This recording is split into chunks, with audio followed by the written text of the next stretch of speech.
And we're going to put a marker right here for our awesome archive team. Let them know we're getting into the game. We're going to tab over to this screen, and this is very much take two, because at the end, or the beginning of this year, 2023, when everything was supposed to be a new premiere and we were going to get everything back on track, we started having rolling blackouts in my area, and I lost the VOD, and my streaming software couldn't get it back.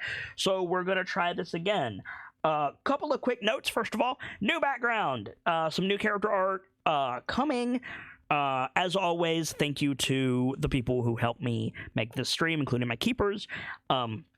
Dice Grimorum on Patreon for our battle maps and stuff, Roll20 for its, jukebox system and tokens and all that good stuff, as well as, Wizard of the Coast and all this, that, and the other thing.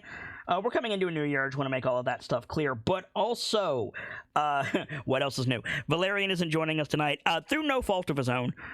He's got his schedule more or less sorted. He should be able to be here, if a little bit late on some days, but he moved recently and his internet is still not put in 3 weeks after they said they would do it. So we are down our Percival Averill tonight. Also, our heroes are going into the Underdark, which means that the unfortunate fact of the matter is everything that we did last week is invalid, mostly because I don't want the show to seem stilted if we just retread old ground and they're trying to react the way that they did before, so I'm changing it up. But luckily, the Underdark allows that to be really easy. So, KnightLites, whatever happened last week, you could pretty much assume that that's not going to happen. We're going to be starting more or less the same, because I really like the way that it started last week, which to the audience means absolutely dick. But after that, I have a whole new series of nonsense for you guys. So get hyped for that, and let's hope we don't lose this VOD. Welcome to 2023, KnightLites. Shall we get started? Yep. Let's get to it. Let's the rock. So, when last we left our heroes, the KnightLites had saved Nightstone from many terrors, uncovered a few others and decided to keep them to themselves for the good of the people, and decided ultimately to leave well enough alone because Nightstone was dealing with too much adventurer syndrome. They decided to depart, made their way back to the Dripping Caves, where they found Asvile Rosnar, Rochal the Page Turner, and several refugees from Waterdeep, which implies that things are not going well in Waterdeep, gave them some supplies, linked arms, and leapt through the Underdark portal with their new friend, Siegwulf the Careful. And that's where we left off. Now, remind me, did you cast Featherfall before you jumped in? Yeah. I thought you did. So that's exactly where we're going to pick it up. You guys have, well, we're going to pick it up a few minutes into the future. You guys have leapt into the Underdark, and Oh boy. You have fallen down a vertical shaft for a good few minutes before you're jolted upright. Or not jolted upright, jolted to a stop, excuse me, because Salcom and Lawrence have impacted a narrow pointed ledge on the side of this pit and broken the circle. Connie, Siegwulf, Bruce, Pierce, and Rock kept going. So now Salk is on one knee, holding on to Connie, who is holding on to Sieg, who is holding on to Bruce, who is holding on to Pierce's ankle. Meanwhile, Lawrence, Rockham kept going, and Rockham is quite a bit above your carry capacity. So you landed, and before you could get your bearings, you just tumbled over your own head, fell on your stomach with both arms holding on the Rockham, and you're slowly being dragged over the edge of this cliff, the weight of your armor pretty much the only thing stopping you from taking a tumble. You don't have a lot of time, KnightLites. What's your play? If I don't have the spell, now's the time. Lawrence just kind of panicking, just start going. I'm looking around for any handholds, any way I can lighten the load, anything like that. Yeah, you can lighten the load by letting go.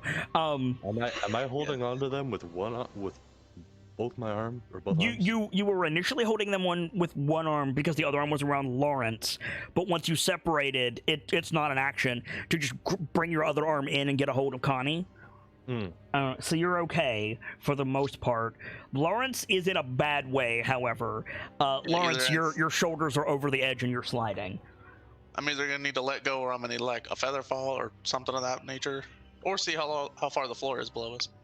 But it's dark in here, so it is dark. It extends beyond the range of your dark vision. I don't have dark vision, so. Oh, Not also, yet. Lawrence, you fell on your stomach. Yeah. Call high or low? Uh-oh. Oh no. Luck and fortune. High. Okay. Not actually, that's a fail. Oh shit. So yeah, you landed like kind of opposite Salk, and then you flipped all the way over from the weight of Rockham. You haven't noticed it yet, but your lantern shattered on the impact. Shit. You have bigger concerns at the moment. Anyone got feather fall? I'm not taking Lawrence with me. Yeah, Pierce, you gotta. Yeah, I there, can handle it. So Pierce will Misty Step, like to piggyback onto Rockham, which pulls Lawrence faster. Yeah. And he says, I've got it. It's just like he's got one arm like not around your neck like he's choking you, but like around your neck like for stability. I knew this day would come. And he like does the somatic punch with the other hand as you let go, and feather falls you. But that's going to separate you two. Yeah. Is that the best thing to do? I mean, Either that or take Lawrence with me. I was going to say, like, nobody is stopping Lawrence. Like, if that's not the best thing to do, then somebody else needs to speak up. What I heard was a player character prompt Pierce into action. Yeah. Yeah. Why doesn't Pierce just feather fall all of us and we all go? He can. Would that not be better? Stick together. Stick together, yeah. I mean, yeah. If Rock is going, then Lawrence is gonna dive after him. Yeah, Pierce. I think Pierce can feather fall everyone. Yes, we had ruled that upcast and feather fall. Yes. Okay. So we'd have to upcast it. So if whoever is on Pierce's sheet, which I think is Gamzee, so that's a first level feather fall or whatever level Misty Step is, which I think is 3 points. I'm not sure, and then an upcasted feather fall for everyone, and then you're gonna Lawrence and Salk, you're gonna just dive. Yeah, I mean, we're not getting split up. Getting split up down here would be the worst thing ever. Okay. Yeah. So how many targets can you add to the upcast? I think it. What's it normally? 5. I think it's 5. I think it's 5 each time. Nice. So just upcast it by 1 and we should be fine. Yep. Because there's 7 of you. Okay, so you guys plummet into the hole again. Ta-dam. And you're falling for a while. Like, so much so that you guys are considering, like, should I cast Featherfall again? But about that point, there's this huge rush of wind from underneath you, and you're all, like, paused and then blown upwards. And, huh? Go ahead. Not like Team Rocket, but just, like, it's enough to slow your descent and then push you back up a bit. And Sieg immediately, like, scrambles onto a ledge, spins around and sticks his arm out. Who was... It was Bruce and Connie, yeah. We're beside Sieg, so if you want to make a deck save to try to grab his arm. Yeah. Deck save. Oh yeah, no issue. So you, like, grab his arm, he pulls you onto the ledge. Everybody else, like, Bruce, you have dark vision, Sieg has dark vision. You can see, like, everybody else is, like, hovering, but they're not aware that they're hovering because of the wind. Yeah. So you can, like, turn around and, like, grab at somebody. Sieg is also going to make a grab at somebody. Connie is restarting her computer, so she'll be back in a second. I mean, I'll do one better. I'll grab a python out with, like, the 50 feet of rope, slam that into the wall, and throw the rope out to everyone. There you go.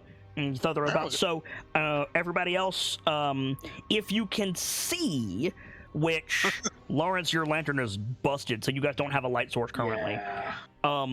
That might not be the best idea, Bruce, because they can't see it. I'll throw it out for the people that can't see, but I know that Rock can't, and neither can Pierce. Rock can't, Lawrence can't, and Pierce can't. Then Yeah, I'll so grab that's- Rock. I still got some training to do. All right, so I'll grab Rock because Lawrence and Rock were still linked, Okay. were they not? Pierce is on Rock's back. Yeah. I don't know if Lawrence is still holding on to Rock. I know that he jumped after. I don't know if that means he let himself be pulled over or not. Are you touching Rock? Yeah, I let myself be pulled over. Okay, so you grab Rock. He's a big target. So you haul Pierce and Lawrence onto the shelf, and immediately, Rock, you're heavily encumbered because you're carrying Pierce and Lawrence. Pierce gets off your back, but still. And then Connie and Salt can see, so you can throw a rope to them. And so, yeah, you guys are on this, like... It's bigger than the ledge you were just on, but not by much. Like, the twins are pushed uncomfortably close to the edge. As you're just standing on this, like, rock shelf amid this wind current. And nobody has a light source. What would you guys like to do? That sucks. Yes. Immediately. I mean, I can't see anything, guys. Lawrence probably still feeling it from when he got yanked. So. Oh yeah, you hit that shelf hard. So I'm probably wheezing like. Yeah, a little bit. Like, still out of breath. Like maybe you haven't realized that you can't see yet, Lawrence, because everything has just been so hectic. Yeah, so reach down for the lantern, and all I hear is like a rattle of metal. Yeah, you've got the so it's like a kit. Slow down, Kit. What kind of lantern do you have? You have a hooded lantern? Yes. I thought so. So a hooded lantern is in shape. It looks like what we in modernity called a storm lantern. So it's got the round base, the conical top, the glass bulb in the center, but it has a metal... It looks almost like a flour sifter that can move up and down and cover the glass part. Yeah. It's not quite a cage around it, but... No, it's not quite... It's like a disc of metal. Mm-hmm. But... You fell on it. Your heavy ass armor and you, torqued by Rockham, fell on it. So the glass is gone. The oil is poured out over your armor and tabard, and the metal has been flattened. So it's all deformed. That's gonna take some repair. Yeah, just pat, clink. Fuck. Sorry about that. Shit. Well, that's my lantern gone. So what's our plan here, guys? Yeah. I can't really see, and I don't think Lawrence can see either. No, I'm blind down here. Pierce has dark vision prepped if you want to cast out everyone. Why don't we just stick up one of the ghost lights? We could. I don't know if Gracie's back yet. She's the only one that has it. I am, and I will. Cool. Throw up a ghost light. And yeah, you're standing... The best way that I can describe where you're standing is you're standing at the bottom of a wind tunnel that's been turned upwards. So imagine like a wind tunnel where they test airplanes with a big fan on one side. The way that room is shaped, it's turned vertically, and instead of a fan at the bottom, it's just a geyser. I don't know what you call a geyser for wind, but that's what it is. And you're standing like near the bottom of that, on a shelf that juts out into the wind tunnel a bit, which would suck to smack into the bottom of, by the way. Yeah, just a bit. And against the wall, excuse me, but not where you are, like against the wall, laterally equal to you, but at a different point in the tunnel, there's an opening that you would have to get out of here. How hard does the climb look to get over there? Who said anything about a climb? Fair enough. It's a wind-blasted tunnel. It's smooth. How hard is it going to be to get to the tunnel? Long and short. I'd say it's about 15 to 20 feet away, so the twins could probably jump to it. with smooth walls and a heavy upward wind current between you and it. There doesn't seem to be a landing spot. You would have to like jump through the opening to get there. Pierce could just Misty step through it. Could the twins hold the rope? I was going to say there's a rope that's pinned into the wall. That's true. Bruce can just jump over to the other zip side. line it, sort of. Yeah. Yeah. Well, not so much zip line as like somebody with acrobatics could jump across, python it into that side of the wall, and then you guys could like shimmy over. Yeah. Yeah. So yeah, Bruce will do that. All right. Like grab the rope, pull it up to its end, and you have like extra climbing stuff, don't you? yes. Do you have extra jumping stuff? Yes. You That's do. included in the thief archetype. What is it specifically? Can you link it, please? Do I actually have it noted down? Give me a second. Should do. Second story work. And before Bruce does a Prince of Persia wall run. Hey. Yo. I mean, I could. In addition, when you make a running jump, the distance you cover is increased by a number of feet equal to your dex mod. What's your dex mod? 4. Wow. I Okay. haven't got that 5 yet. Gotta get that 5. So that's vertically. Horizontally, it's multiplicative. I think there's also there should be a thing for horizontal. I don't actually need to run to get a start. So yeah, if it's multiplicative, you're not gonna have an issue. I'm gonna make him make an acrobatics check, but like claw gauntlet in one hand, rope and python in the other, you can just like wall run across this and like dip through the hole and just. It'll be a low check for you. It'll be DC 12. You should have no issue with this. Should. Yeah, No one should. Yeah, you're good. No problem. All right, there, Prince of Persia. Yeah. So like, what does that look like, Bruce? Like, is it the Prince of Persia wall run? Yeah, I was gonna. It's like move to the side, the end of everyone, and then like run across. Like use the claw Where there's a gauntlet bit to of- like yeah. scrape a lot. That's so cool. Yeah, absolutely. So like gets to the other side, and I think Sieg like nudges. I don't know who he nudges. Just like somebody nearby, just gives him a nudge. Like that's my friend. Like, and then you hammer the python in the other wall, pull the rope taut. So anybody who wants to try to like shimmy across this gap, you can, and the rope will help significantly. It'll take it from a DC 18 athletic check to a DC 14 athletic check. Nice. Pierce is just going to Misty step across. Yeah. I'll give that a shot. Make sure you mark off Pierce's mana, please. I will. I have been. I'm gonna let a few people go just in case something bad happens. I can try and help them. I mean, with your if you're on one side and Salk's on the other, with your reach, you could help them. So that works. Yeah, Salk, no issue. Slight issue. Oh. What rope are you using, Bruce? The normal. It's not the Hemp rope. Hemp rope.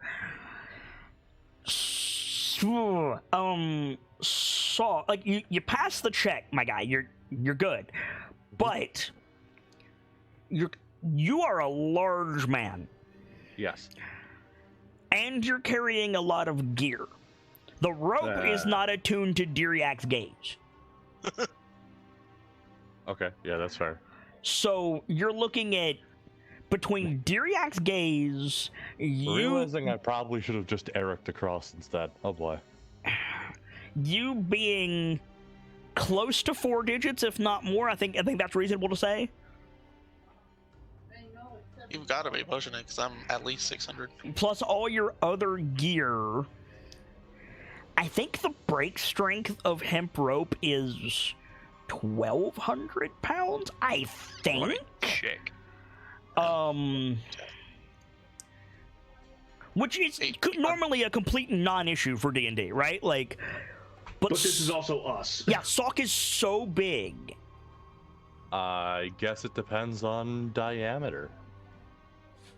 Well, no, there's specific listings for the rope in the player handbook. Safe flow for standard soap rope is only 68 pounds with max weight a little over 800. Yeah. What? First of all, it shouldn't be the same for hemp and silk. It should be stronger for silk. But regardless, yeah, that's I think, like, comfortably Sock and all of his gear is more than 800 pounds. What the? So here's what we're gonna do. Millimeter. What? What? I'm doing pointless math. Don't mind me. Alright, so you pass the roll, but the rope is gonna give.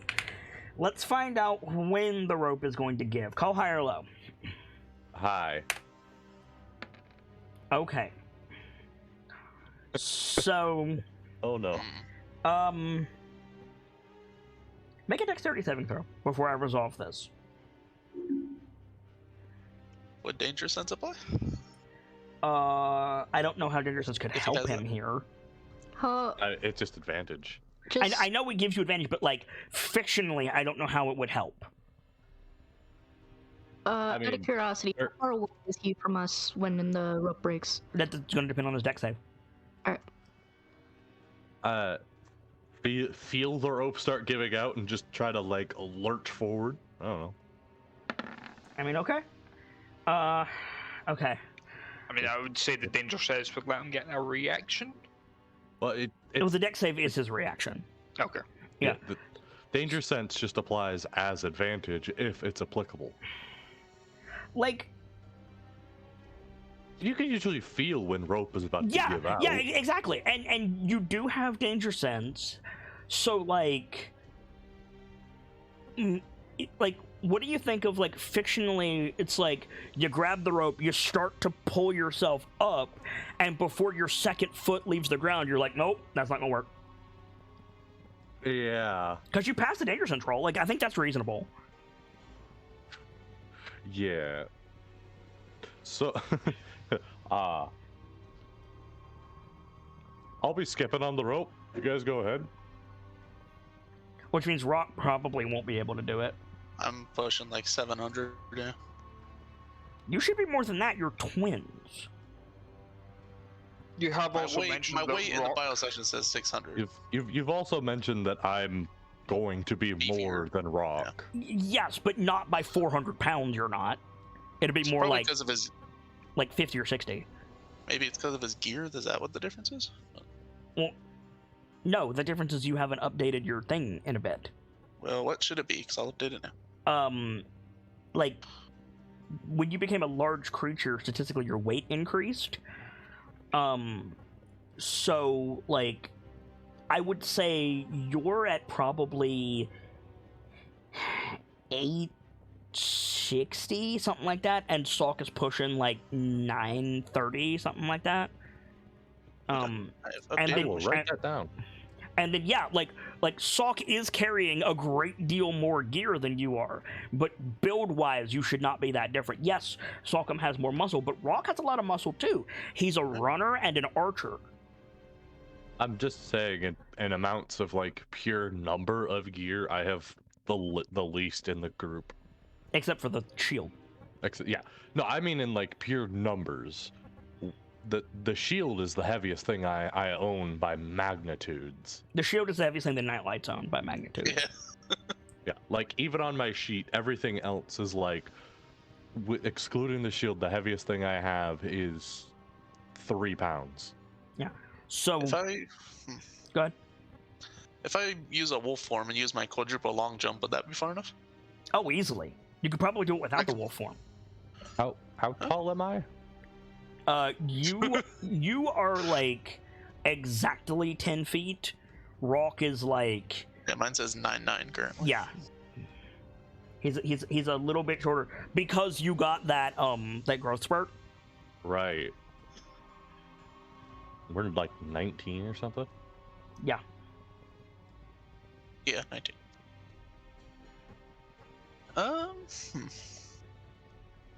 And by the way, to just anybody who jump. might be saying those weights seem high, I agree, but I've seen like 9 and 10 foot characters run the gamut from like 700 pounds to 1,500 pounds, depending on the fiction.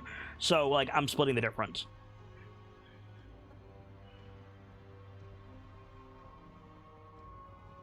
I'm fairly confident in my climbing and jumping ability. Pierce moves deeper into the tunnel to give you space. Yeah, like he sees me like eyeing the angles. Real quick question. Mm-hmm. How far did you say the goal is from where we are? About 15 feet. Okay. If it happens too far into the jump, I won't be able to help, but can I ready my action to cast Thorn Whip if someone comes up short? You cannot move the boys, they're too big. Oof. Okay. The boys are the only ones jumping. Sieg and Lawrence can use the rope. Okay. Like, and you can use the rope. Like, the rope is in place. It lowers the DC by 4. Thorn Whip can't move large creatures. The boys are large. I said Alrighty, boys, then. the twins. Wait, Can it move? It can't move large creatures, right? There's a I'll limit on Thorn double-check. Whip. Isn't there? it's worth checking. If the creature make a melee spell attack against the creature. If it hits, the creature takes a d6, and if the Is creature that- is smaller. Is okay? Never mind then.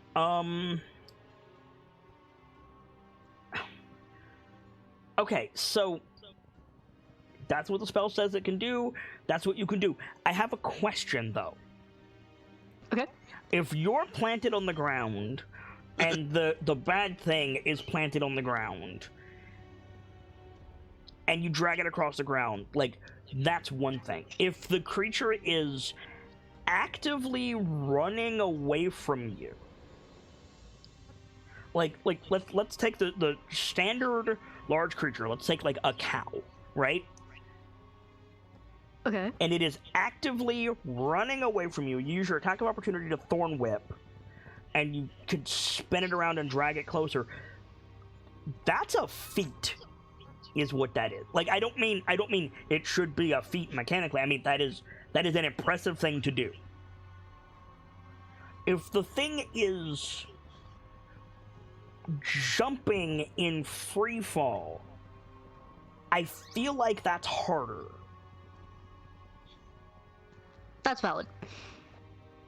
And even dragging something that's running away from you is difficult. Like, can you, Scorpion Mortal Kombat, get over here, you know, an ogre that's trying to bash your buddy? Sure. But I feel like there's nuance in that. Like, if a horse is actively running away from you, can you lasso it with Thorn Whip? Sure. Could you then reverse its momentum and pull it to you? Could you do that normally? Right? Like, I feel like the answer is no.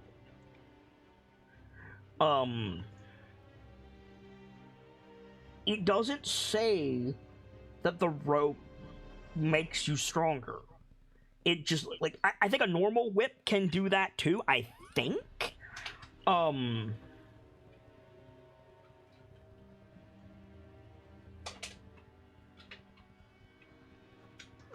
I think there's nuance involved. Okay.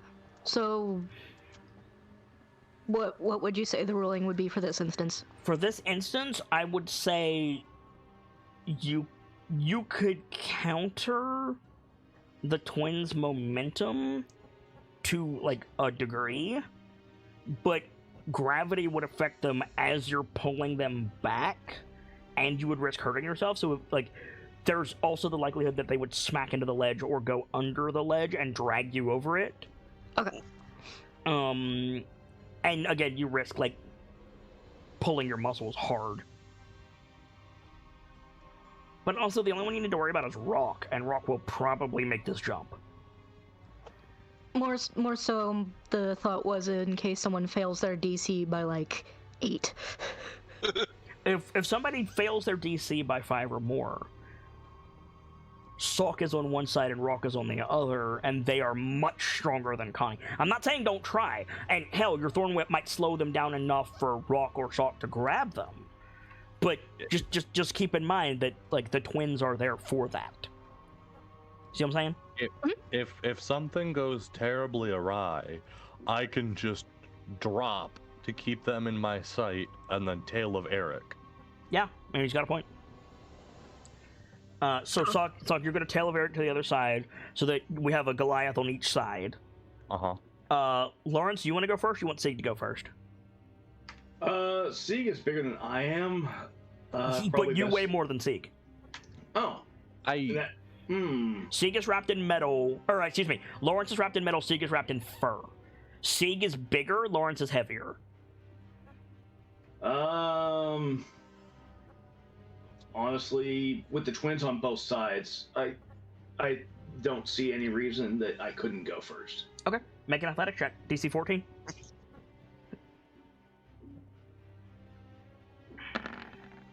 Oh yeah, no issue. Whew. So you grab the rope, pull yourself up. You feel it give where Sock tried to pull himself up, but it holds and you shimmy across.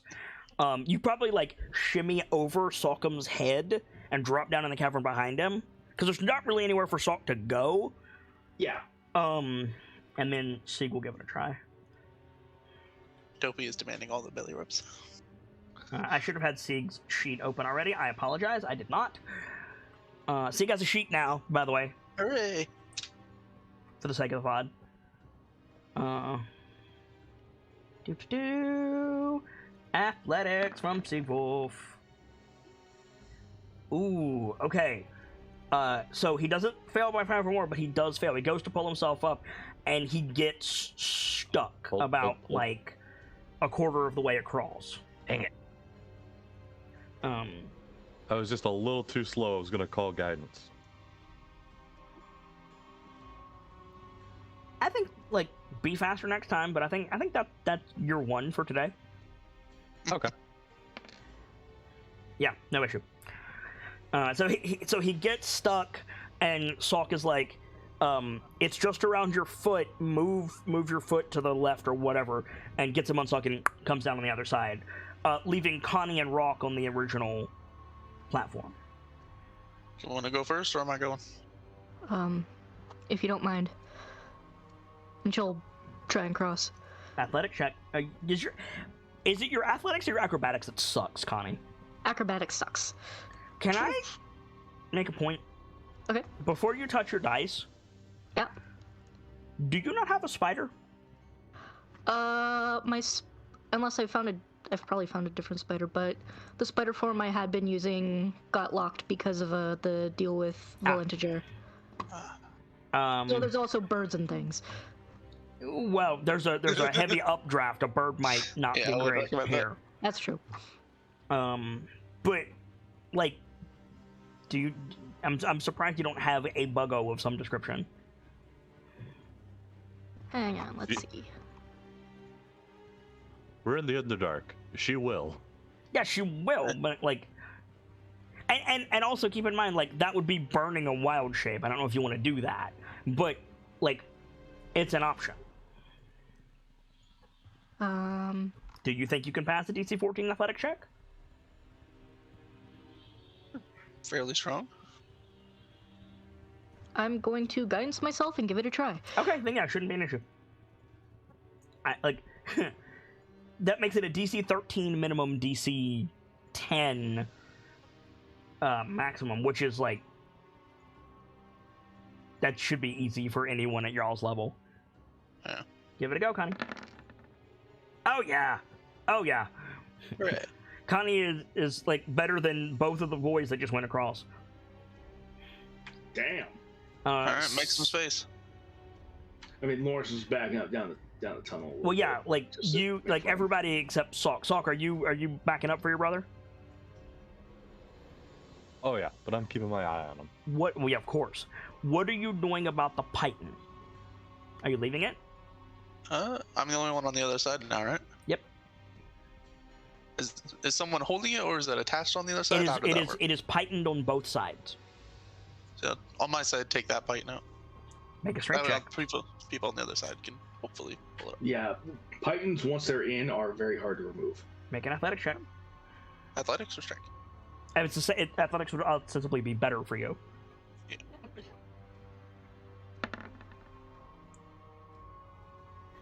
Wow. Okay. Okay. So what does that look like, Rock? Like you grab the python and you can't get a grip on it, or Yeah, because I mean he's larger now. Maybe there's too much of it in the wall, and he just can't get a solid grip onto it. So he's like the edge of your index finger and the end of your thumb. You're like pinching it, trying to pull it out, and you can't get it. It's trying to pull a nail out. Yeah, right. By your fingertips. That's essentially what a python is a nail with a hole in it. Yeah, true. I'll just take like the edge of the rope close to the python and cut it so they can keep the rope. Why not just untie it? Oh, that works too. A python is just a railroad spike with a loop in it. That's all it is. Yeah. Leave the python, untie the rope. All right, here, so you untie the rope. You hold onto the rope. You're gonna run and jump. Yep. Make a athletic check. There you go. Hey. Wow, one to the other. All right. Poof. You jump to the other side. Your brother grabs you by the shoulder so you don't stumble. And there you go. You're gonna get the rope out of this wall. I'll try to, yeah. Okay. You're all in a tunnel. It's vaguely oval shaped. So a little point at the top and then rounded on both sides. And so your marching order seems to be Bruce, Pierce, Lawrence, Sieg, Connie twins. Because there's not really room for you to maneuver. Yeah, it's single file down the tunnel, right? Mm-hmm. Can you say it one more time so I can write it down? Yeah, it's Bruce, Pierce, Sieg, Connie, Bruce, Pierce, Lawrence, Sieg, Connie, Salk, Rock. Okay. So Bruce, you see that the tunnel begins to narrow dramatically before you even start moving. Oh no. That's not good.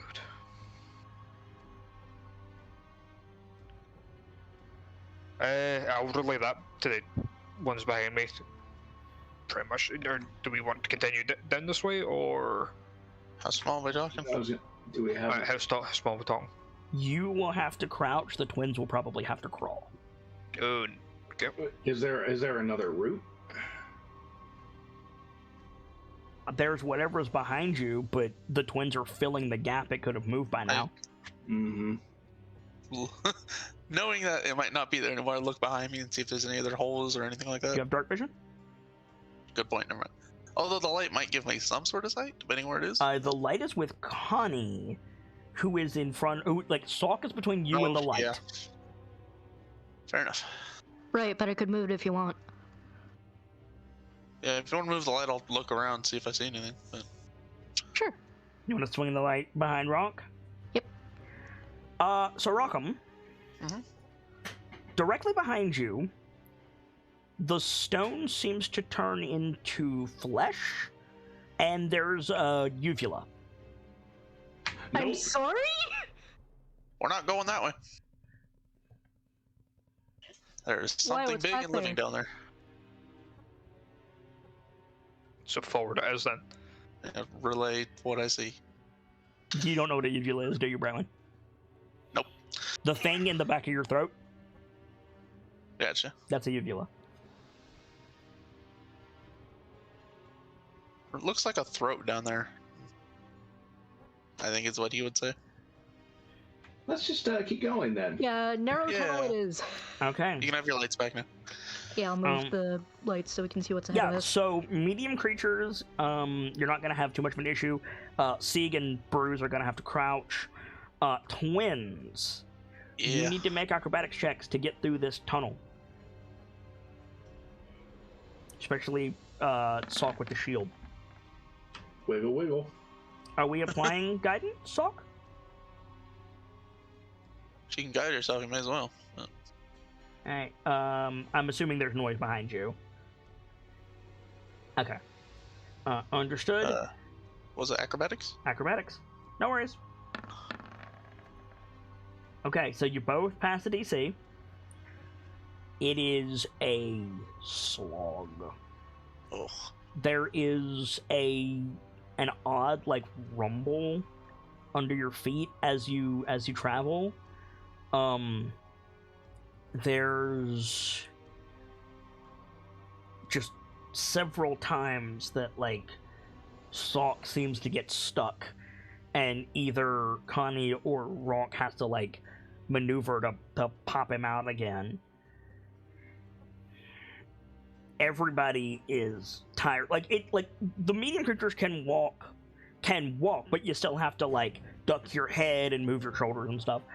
So it's tiring, and it goes on for a while. How long does your ghost light last, Connie? 10 minutes. Oof. Oh yeah, it. You ain't gonna be out of it by the time that goes off.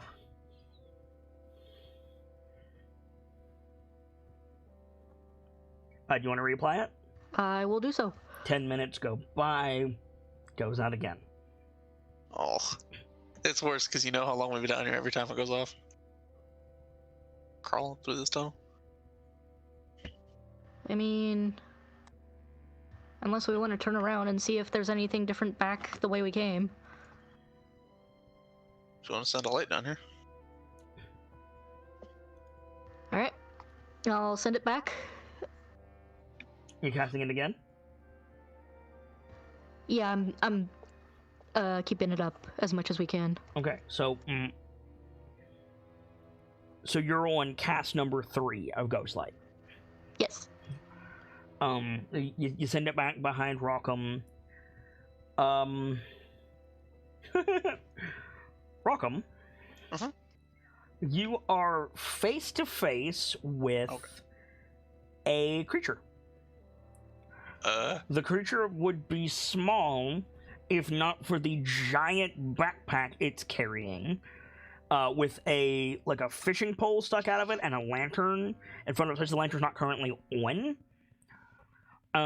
It's a lizard creature. It's got pinkish purple scales, and it's just crawling behind you when you turn around. Freeze for half a second. Okay. It freezes. Hi? It screams. Come here. So you're all alerted. Rockham's and then there's just and then it scurries away. Some sort of lizard thing. Can we keep moving? That was terrifying. Kobold? Gotta love the locals. Was it a kobold? Not really, right? So you say kobold, Con. Do you say kobold, Connie? Sure. And echoing up the tunnel, you hear Lem.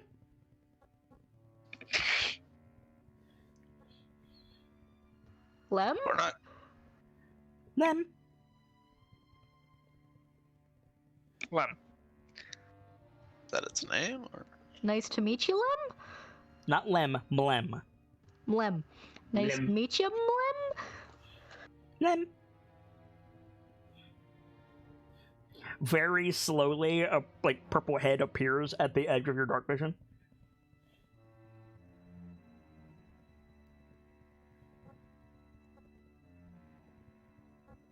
Unsure what to make of this creature. It is small, yes. Does it, in fact, look like a kobold? It looks like a kobold with a very big, bindle. Mm. Looks like it's you, got... slowly scurrying up to Rockham. Looks like you got quite the collection there.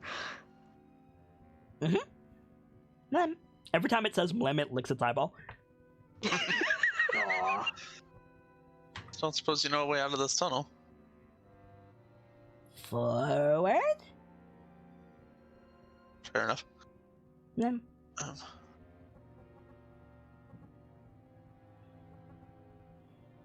Kind of looks back towards Sockham.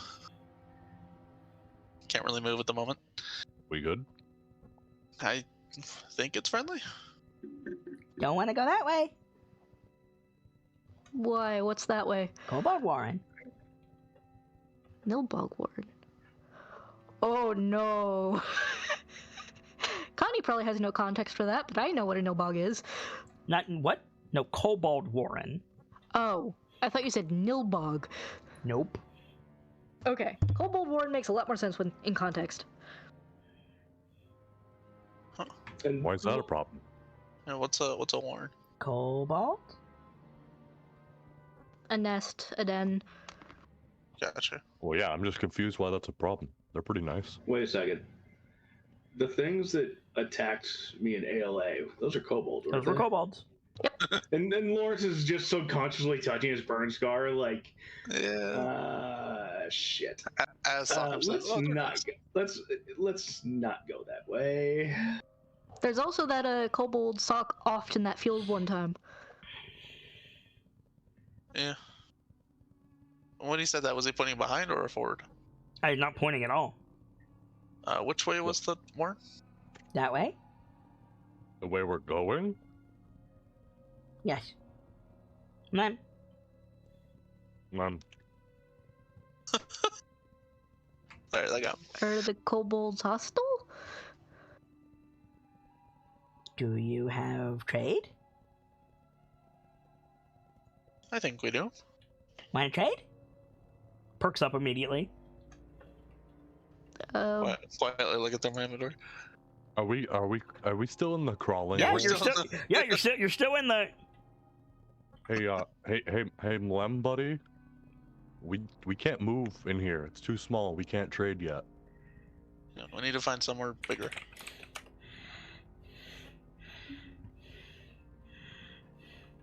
And so the ghost light went out again, right? So And then Connie recast it. okay, and We're on cast number 3. yeah. So Lawrence just glances back, tries to see behind Rock and Sock, and obviously can't. You can see the large bag. I've got a few things for trade. If we can back up a little bit and get some room. We're in a. There's nowhere to back up to. Yeah, we should just keep going forward. Into the kobold warren. Maybe we'll find somewhere to stop before then. Yeah, dude, they're just kobolds. It's not a big deal. Nope. I mean, it's Not a either big into deal. it's either into the kobold warren or out. Excuse me. Through that long ass tunnel. Yeah, it's dusty in here.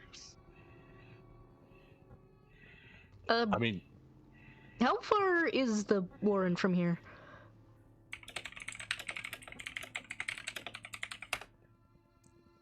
Some. I'm gonna be honest, guys. I don't think I could back up or turn around in here anyway. Then I guess forward it is. Shotgun. Sorry? Is he like trying to crawl forward when he says that, or No. Oh, okay. I thought I heard shotgun. So I wasn't sure if I heard shotgun or dragon. Shotgun. That's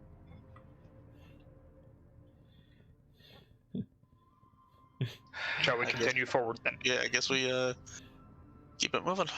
Alright, on we go. All right. you'll be all right, Lawrence. You got that big ol' armor. They can't hurt you. Hurt? Trade. We'll Yeah. trade when we get somewhere where we can stand. Nim stands up. When I can stand. Diggy dig. It would take a while to dig out that big an area. I appreciate it though. Just follow along. We'll find somewhere. Follow. Nim. Turn my eyes back forward to Sockham. Wait for the train to move. Alright, so you guys continue walking. Rockham, there's occasionally just jabbering from behind you. Mhm. And then, yeah, eventually, Bruce, you see, of all things, light. Oh wow. Oh boy.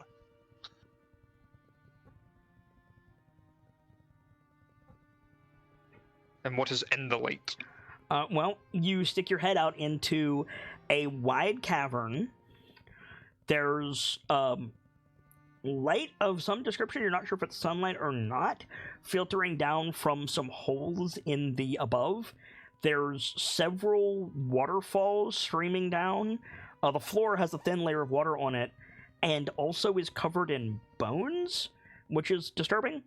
But what you see almost immediately is like a 7-story skeleton. Ooh, Freezes in place. sitting on a throne at the back of this cavern. What kind of skeleton? A big one. Fucking huge, apparently. And Humanoid? Dragonoid? Humanoid. just very Lorg. Huh. Yeah, freeze. It's wrapped in like white and gold. The wall it's like wrapped in like white and gold robes. It's wearing like tarnished jewelry. Looks like it's been there for a while. It's not goopy. Yeah. I said to the rest to like come out slowly and stay against the wall. So you guys emerge from the tunnel. You have to drop down like 3 feet. So like the twins are gonna have to like tumble. Yeah. Forward roll too. The kobold climbs out and then clambers up the wall like a spider. What? They're not leaving. They're just like sticking to the wall. Yeah, I know. It's just like, how the fuck? Are we standing in bones? You're standing in Yep. water. Water with bones. Yes. Soup.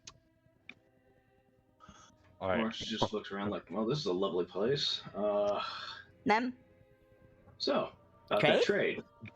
Terror of the scenery aside. Trade? Well,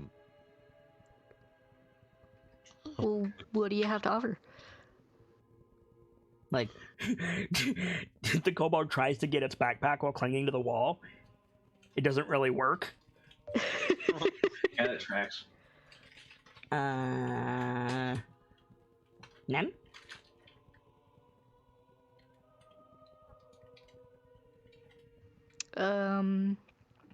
Food, water. Yes, please.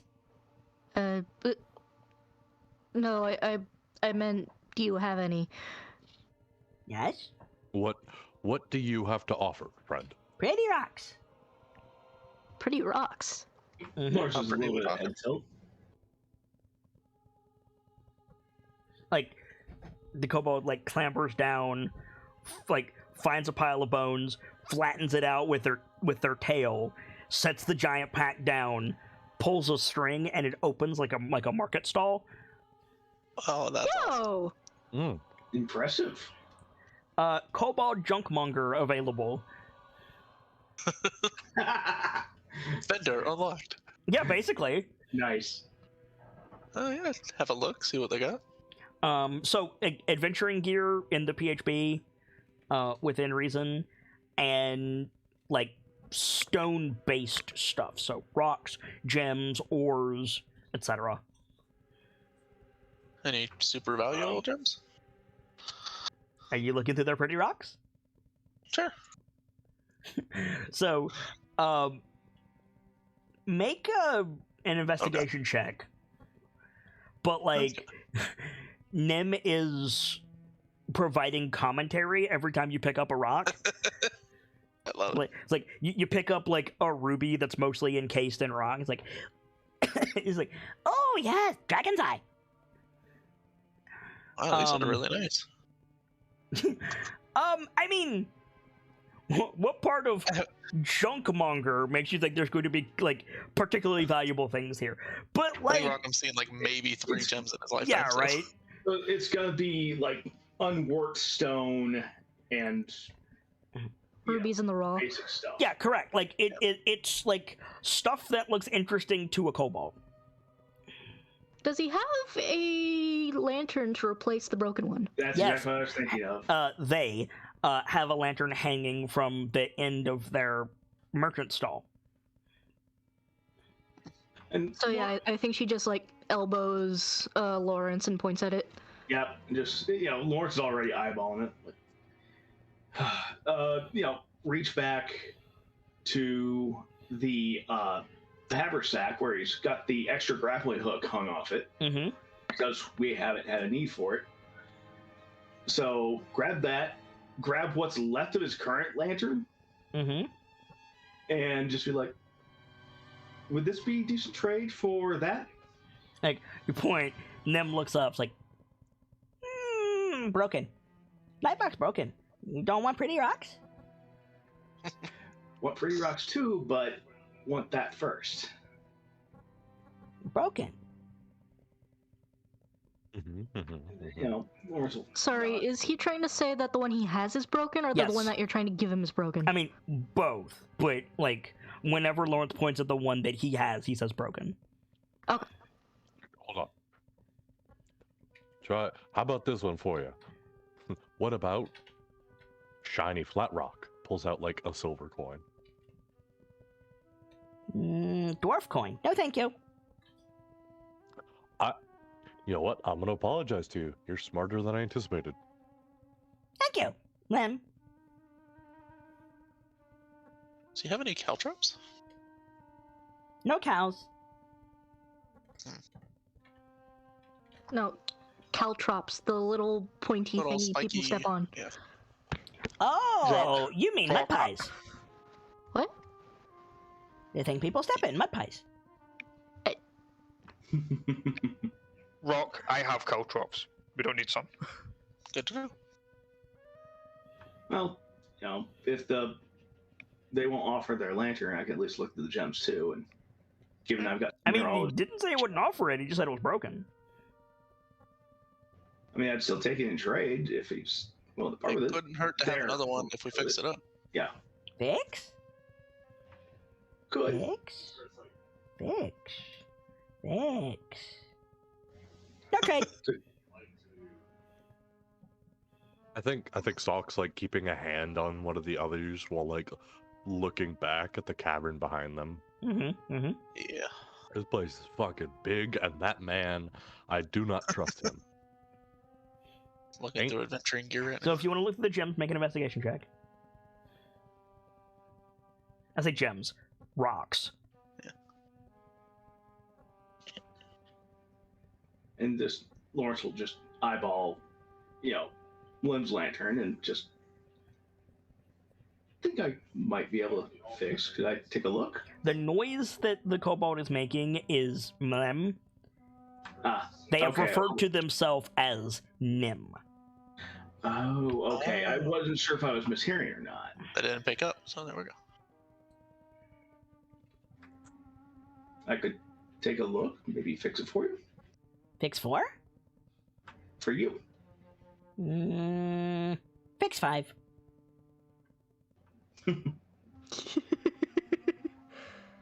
Nem goes mlem, exactly.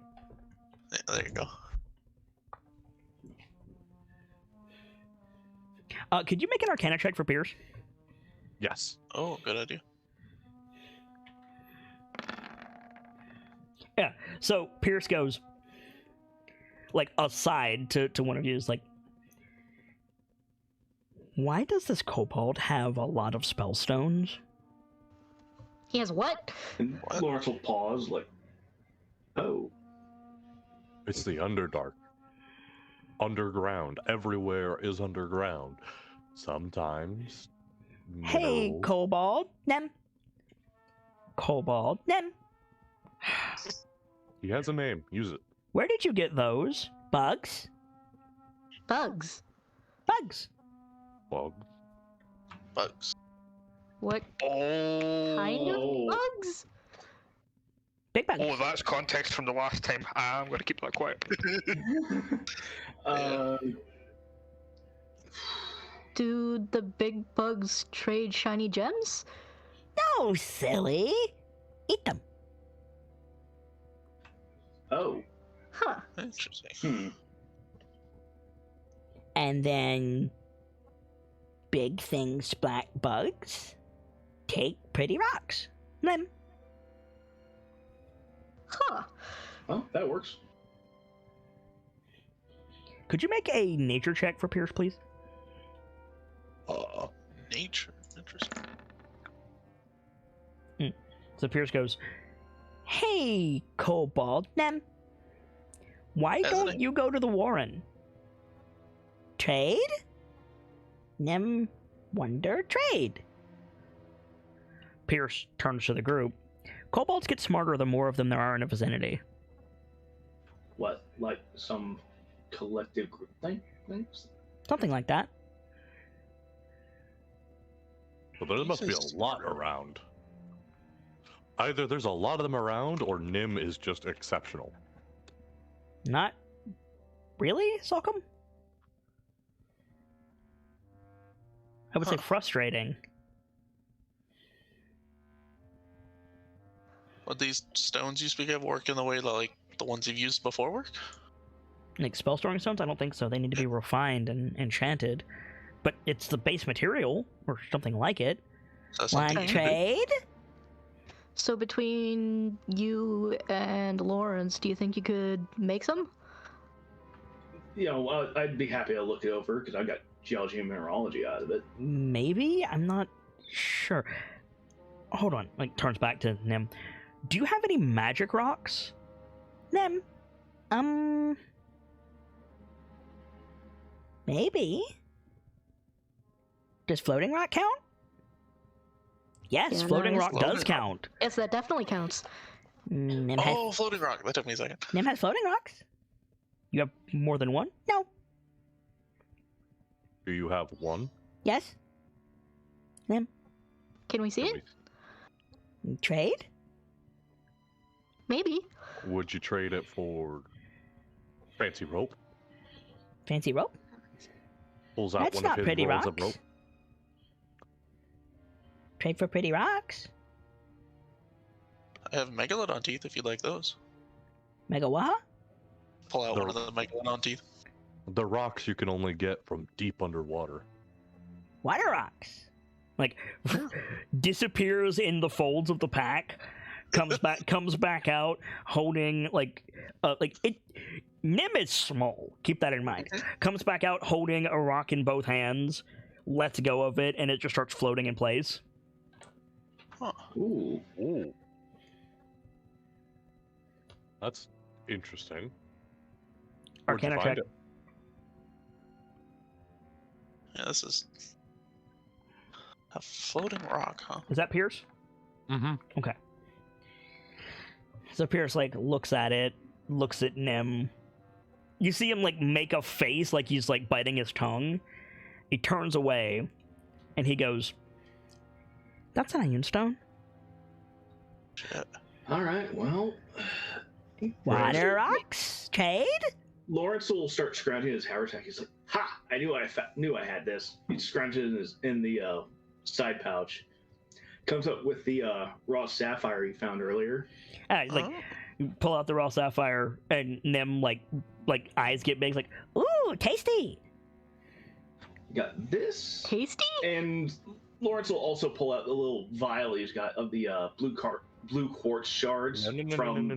We should probably save that one. No, it's what was left from one of our previous projects. Yes, that's left over from like the eyes, and it's like a good couple ounces. No, it is 8 ounce. Still, that could be useful. We still had the regular 2 blue quartz. Gem dust has different properties than gemstones. That's why I don't wanna get rid of the dust. Also, I have 8 of those megalodon teeth if he's interested. yeah, I was gonna say we had him interested with the megalodon teeth. Yeah, and I'll offer it my sapphire too. So you're giving him 9 rocks for the floating rock, is what I'm hearing. Hold on. Everybody's moving a little quick in this interaction here. Okay. I'll slow down. What's up? What do you want for the floating rock, Nim? Did Lawrence pull out the sapphire? Not yet. Okay. So, as if it's the most obvious thing in the world, Nim says, "Water rock?" Like, looking Just at one? Rockham. Yeah. Just one? One, and another one, and another one, and another one. He's just going to keep going. I'll pull out 5 of them. See if that's enough. So 5 total in my hands now. Yeah. Ooh, water rocks. Looks up at the lantern. Takes the lantern off. Puts the ironstone and the lantern, like, in front of him. More? I think that's a fair trade. No, more. Yeah. Well, you have more megalodon teeth, right? Yeah, I'll pull out the 8. So 8 total now. Looks This at is all I the got. looks at the looks at the teeth. Looks at the ironstone and lantern. Looks at the teeth. Trade. Snatches the teeth, tucks them in the thing. You have an iron stone and a lantern. Iron stone, pass it to Pierce so he can investigate it in case there's anything funny with it. Yeah, Pierce takes it, slips it into his bag for now. Yeah. Pleasure doing business with you. Lantern in my bag. Broken Business lantern. trade. Nim looks around. Oh, cavern. Yeah, cavern. Not Warren. You went the wrong way. ... There was another way? How did we go the wrong way? There was just the one tunnel. Well, not Warren. Safety precaution. Fair. I'm gonna look through the shield real quick. Just give the room a quick scan. Yeah, what does the shield give you? I always forget this. See ethereal, detect magic, see invisible, spot hidden, up to 90 feet. Up to 90 feet. Okay. Right. Well, I'm simplifying because it adds 30 feet to my 60 of dark vision. Right. So there is some magic shit around the skeleton. But the room is big. There's nothing else within... The skeleton is not even within 90 feet, but it's so big that it'll count. But, like, you'd have to, like, walk around the room to see the rest. You specifically stopped right at the wall you came out of, so... Right. Okay, so... Is this the part where we started venturing deeper into the room? I can probably detect undead, but it probably would just overload my senses considering how huge that thing is. Undead? And Kind we're of, standing like- in a bone pit. Looks down. Oh! Grabs a bone, starts chewing on it. Yep. Okay. Alrighty. Holds the bone out. You enjoy that, buddy. It's all yours. Moving? Yeah. Pulls a string, the bindle closes up again. That is seriously so cool. Wish my bag did that. Then that way! And just starts marching off across the cavern. I mean, Lawrence, Are we following the kobold into the dark? I mean, It's not dark, it's lit in here. yeah. Oh, I forgot about that. My bad. Lawrence is tempted to follow, like, Listen, he clearly knows something. Or maybe he knows nothing. Regardless, just stay behind me. I'm gonna keep an eye out around us. So if there's something hiding in the dark, While you're we'll know about talking, the kobold walks around a bone pile and doesn't come out the other side.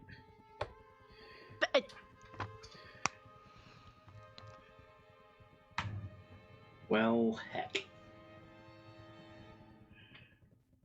Do you go into the bone pile? Do I hear any, like, moving? Nope. I think we lost the kobold. I think he's Dang. gone. That was cool. I have a terrible feeling we'll see him again. Well, not terrible. I have a feeling we'll see him again. We got an Ion Stone out of it. Yeah. Sure. And a lantern. What's an Ion Stone exactly? Broken lantern. Magic rock that does fancy things. Magic rock floats around your head and makes stuff happen. Rock, let me Looks look up at here. that lantern. Bruce just pulls down his hood and Ironstone pops out and starts circling. It's like, Thank you. Seek, like, raises a finger. That... Alright, fair enough. Disconcerting. They're useful, I and it's agree. also a good idea to keep them hidden. Like, puts hood back up. Fair enough. We can check over the lantern at camp if you want, Lawrence. It's gonna need repairs. Yeah. Yeah. I So, stuck it in my back for now. Lawrence, Yep. you're holding a storm lantern Uh-huh. that appears in all ways to function. Lawrence, we're like, It's empty, but it appears functional. Lawrence will go in his haversack for the last flask of lamp oil he's got. Mm-hmm. Pour it on in. Just 6 hours of light. well, Yeah, like Pierce like sparks it with Presty. It lights. Well, oh my dang. You know, immediately extinguish. Like, we don't need this unless we absolutely have to have it, but good to have it. Yeah, so you have a storm lantern. It doesn't have a hood, but it does have a little, like, nozzle. Okay. If you want, I'll put your broken one in my pack. Yeah, that works. So, Clip that to my belt. Yeah. Like I said, here's my thought of the plan. You guys stay behind me. I'm gonna keep an eye out. So if there's something hiding in the dark, we see it before it can get the jump on us. it's lit in here. Yeah. I mean, if something jumps out of a bone pile, I think we'll hear it. If there's something hidden, Fair. hiding. There's a lot of piles in here. There is. None of them are as tall as you and Rock, though. No, but Braden is a good example of anything is a good hiding spot if you know what you're doing. Fair. So you guys are heading along. It's a big room. Think like Dark Souls boss room. Like, it big. Just something.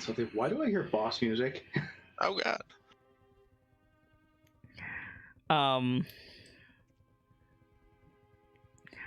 So as you guys are like moving into the center of the room, as I said, there's these like waterfalls coming down off of the walls, which this room should be full of water, and it's not, which means it's draining somewhere. And like at the back of this room, there's this huge skeleton, and as you cross the room, it seems to get bigger. Like this thing is huge, and it's like sitting on a stone like throne.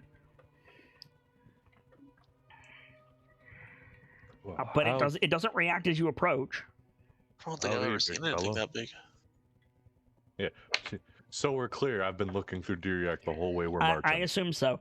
Okay. You notice something hidden, like it trips the like hidden alert on the shield behind one of the waterfalls. Puts his hand up. Hold on. What you got? Points. Something behind the water. Uh-oh. Shall we check it out? Could be. Slowly gets bow ready. We'll take it nice and slow. Just, yeah. I'll bring up the rear. I want to keep an eye out behind us as we're moving. So. Okay. Like keep an eye out behind you, but like physically touch another nightlight. Yeah, like bow in one hand on somebody else's shoulder. I mean, you can't use a bow like that. No, obviously, if I need to use it, I'll move my hand. But... And then your back is to the group. Just move. In that situation, something's jumping on us, so I guess the bow's away for now. Move to someone's side so that you're in their periphery. There and they're in yeah. yours. There's enough room now, yeah. More than enough room. More than enough room. So, yeah, So who is approaching the waterfall with the hidden thing in it? Bruises. Bruce Me. is approaching. Salk is approaching. Is that it? Connie will. Connie's approaching. I'll bring up the back. Rock is approaching. Gonna keep an eye out. Lawrence, Pierce, and Seeger on watch. Okay. Cool. That'll work. So, yeah, the waterfall is obscuring anything. What did you sense in there? And then, what was the rule? If you lose perception on something, it can get. Apparently, it can happen anyway. Something happened to Nim. However, you lose. Perception slows it. Gotcha. I'm just gonna. Moreover, didn't we? And then- he kind of break line of sight going behind a bone pile. Nim, yeah. So, what I'm gonna do to prevent that Mm-hmm. is a very special tech I like to call roof. Are you gonna put the shield up? Gonna raise the bottom edge of the shield Deer Okay. and block the water. Okay. Behind the waterfall, there's a little alcove, and sitting in the alcove is a pirate's treasure chest. It's got like a rounded top with like silver banding on it.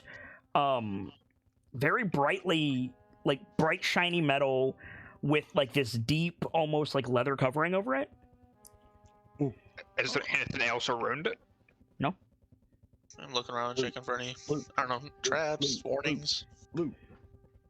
Yeah, I'll move towards it and be like, this is what I'm good at. And check the chest around it. You checking with your eyes or your hands? Both. Which one? Hands. Okay, make an investigation check. I'm just looking at the area around us while he's doing that. Walls, roof, all that. Mm-hmm. Perception from you. Cool. Okay, yeah. So you get down in front of this thing. You kneel in front of it. You start running your hands over it, and you notice that it's weirdly sticky. Like you have to force your glove off of it at one point. And you're looking around for any latches. You're trying to figure out what this sticky thing is, and then an eye opens in front of it. I'm going to need you guys to roll initiative. I was about to say we have seen these things before. As soon as the stickiness happened, it was like, wait a minute. There's not a window this time. Unfortunately, a little too late. Yep.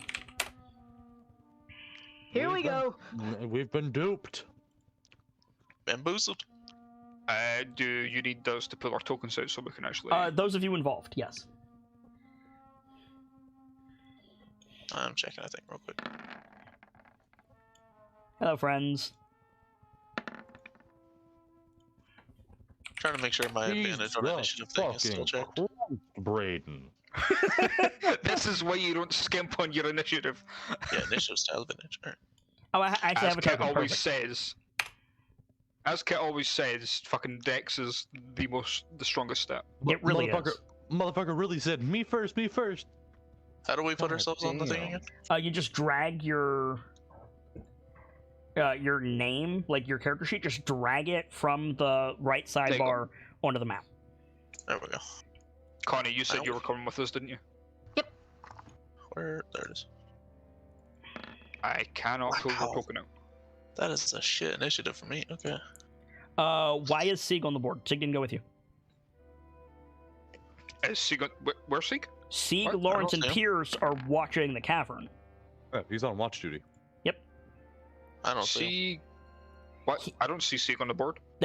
He was in the initiative, and then I just removed him. Oh, okay. Oh, right. Get rid of I that. don't know why he was in the initiative. Okay. That roll with it. Yeah, okay. Boop. So, unfortunately, you rolled like a champion, Bruce. Mm-hmm. Hey. However, I get a surprise round on you. Hey, But I recognize what it was. motherfucker, you took me off the initiative list. Oh, did I? Sorry, Rock's on there twice. I misclicked. Bruce was on there twice, too. Why am I on there twice? You're not now. I removed you, but... And now you... I wasn't there twice on my side. You were on mine. I didn't see Bruce twice either. No, it's just Bruce, Connie, and the thing. Damn, that didn't work. Yeah, it didn't. When you get it back on, what's your number? 21? 21. Okay. And click on your token and roll again. I'm clicking on it, but it's not. That's weird. I'm dumb as fuck. Never mind me. Don't worry about it. Rock, why did you re-roll? Because I was not on the thing. Yes, you are. It wasn't on mine. No, you're not. You had removed him. No. Yeah, now I'm gone again. Guys, I'll trust you on this one. Bruce, Rock, Connie, Mimic, Sock. It's not on our side. No. The only side that matters is mine. I have to keep track of the turn order. I'm good. All right, so you're supposed to be 21 what, Sock? 2113. 2113. Okay. So yeah, yes, you did figure out what it was, Bruce. However, you investigated with your hands before your eyes. Yeah. Yeah. So yeah, I did get a surprise round on you. So that's gonna be fun. Let's see. Danger sense. Yeah, do you have danger sense? No, that was a joke. Okay. No, Kit, don't forget, he can use fast hands. Oh, God. Bring that joke back. Oy vey. Okay. Random statement, Charleston shoes, fuck. So thank you. The first thing you need to do is try to escape its grapple. So because you're already touching it, Make an athletics check. You have disadvantage. Athletics. Yep. It beats you. 20 is greater than 13. Fine. So he's going to try to bite you with advantage. And this is a scaled up mimic, by the way, so it's not hurt. That is a natural 20 is what that is. Oh no. Audacity. Yeah, right. So I'm just going to throw in 2 more of these and 4 more of these. A dash of this. Sorry. Wow, I rolled like shit. Okay. Bruise.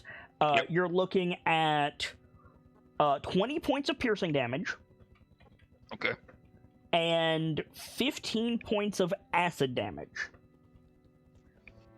What is on your hands that is not magical? Pain. Fuck. Is your armor magical?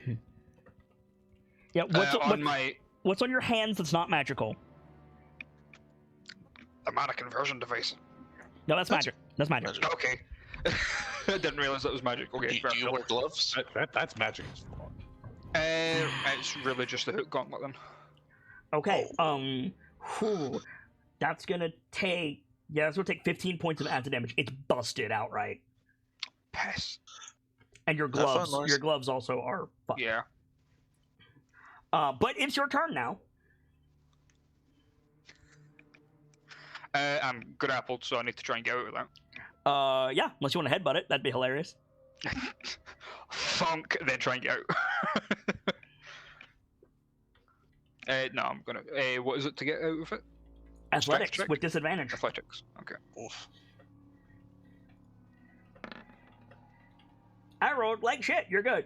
You pull your hands back as the mimic comes open and the big tongue comes out. Yeah. And then it stands up. That's new. Ah, shit. It's this is Dark Souls all over again. It's the size of Rockham. It's got big spindly arms and legs. Oh god. And fuck you in particular, stab. Okay. Fucking Transformers, motherfucker. I will Transformers, motherfucker. Yeah, that hits. Do I get sneak attack? No, it knows you're there. Allies in 5 feet. No, you're the only one who went up in front of it. Okay. Yeah, I was in back looking around. There's allies within 5 feet of you, but not allies within 5 feet of the mimic. Okay. Yeah. Don't worry though. I can still reach the fucker. Yeah, you can. That is 12 points of piercing damage. Okay. And I will second attack. Alrighty. That hits. Roll damage. Can I trip it? Because that is an ability of the Claw Gauntlet. Yeah, you can certainly try. Roll the damage first. Fuck you at the moment. So that's that much damage. Okay, and then it needs to make a saving throw. I'm assuming Dex. You didn't give me the information. You just said that it could trip. Okay. Got a 15. I think it passes. Okay. I will look into the specific mechanics of that later, but a 15 is a good roll regardless. So like. Yeah. Okay. Is that all you got? Yes. All right. Rock. Actually, wait. No. Suck me. Because I attacked it, I can disengage. Yes, you can. Later, and I will stand behind Sockham. Just run behind Sockham with your hands all blistered. Yep. Okay. Technically, you use your bonus action to draw your weapons. I have a feat. Oh. You have a feat. What feat do you have? Let me find it. Because your hands were bare trying to get this chest open. Mobile. When you use a melee attack against the creature, you do not provoke opportunity attacks from that creature for the rest of the turn. Fair enough. So you're not using cunning action. You're just running away. I'm just like nope. Fair enough. In future, make sure you say you're using your bonus action to draw your weapons. Okay. Gotcha. Rock. It shouldn't be me. I rolled a 10. I've got you as 22.19, friend. That's when I was trying to redo the thing. All right, so it's 10.19 then? Yeah. All right. So then it's Sock. Yeah. It is me, the motherfucker. Yes. You're not supposed to stand. Stab. What are you stabbing it with? The spear. Are you not holding the shield up with both hands? No, I just got my one hand up under it. This attack will be at disadvantage. And before you say why, because water is pelting one side of you unequally. Spears are a water weapon. You're not wet. I know. The weight of the waterfall is on one shoulder instead of both. I know that doesn't apply. I was just making a joke. Right. I mean, it's still a hit, but you would have disadvantage. Okay. I will remember this. Goodness. Okay, yep, that hits. And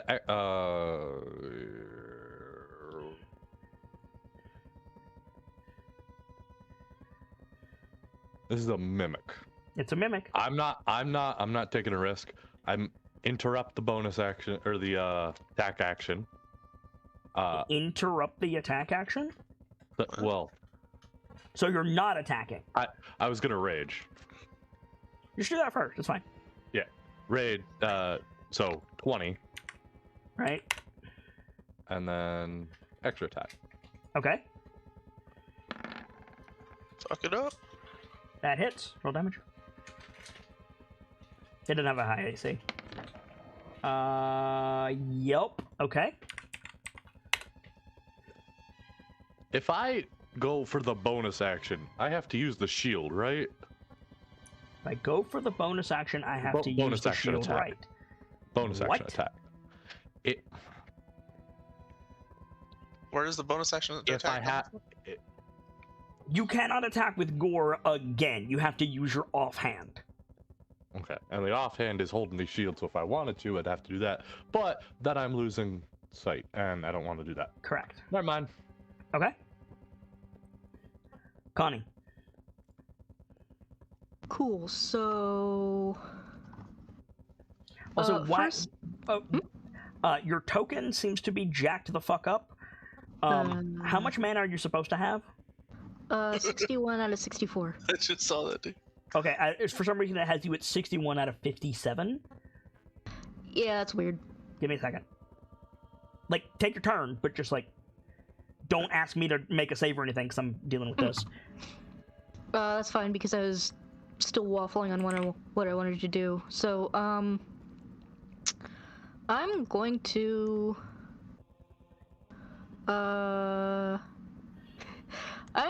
Step 1, I'm going to... There we go. Should be up there cast Healing Spirit and stick it on, Bruise. Okay. Step 2, I'm gonna be Savager, and I'm gonna get right up in its face. There is no room. No room at all. The alcove was barely big enough for the chest and Bruise, and then Salt moved forward. Okay. Even as a Connie, you couldn't get in there, much less as a Savager. I see. Okay. Also, there's a reason I'm not playing the battle music. You might want to save your wild shape. Oh, okay. That being the case...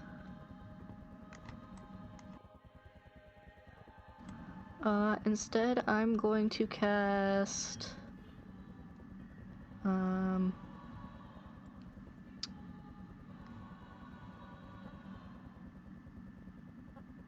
Like, if this was an actual fight, I'd have the battle music and you'd have a battle map and just...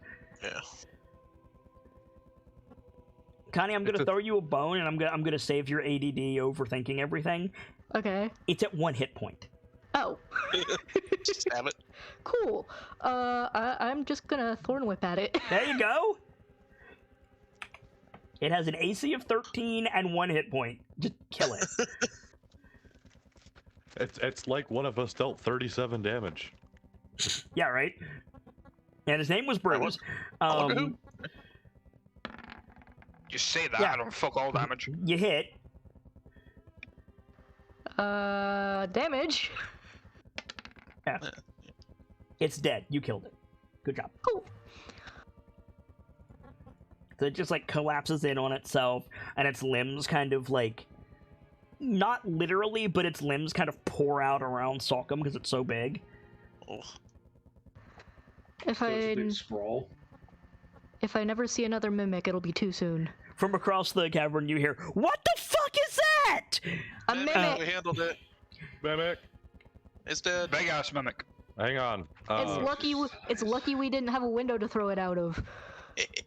Laura just sighs again, audibly. It has limbs. Maybe Like I stab said, it again, big ass to be sure. mimic. I'm just gonna crouch, grab the arm of it, and just like toss it to the side. I hope it doesn't have limb. He already left. It sticks to your hand. Oh god. Okay, its arms are sticky too. Someone help me out here.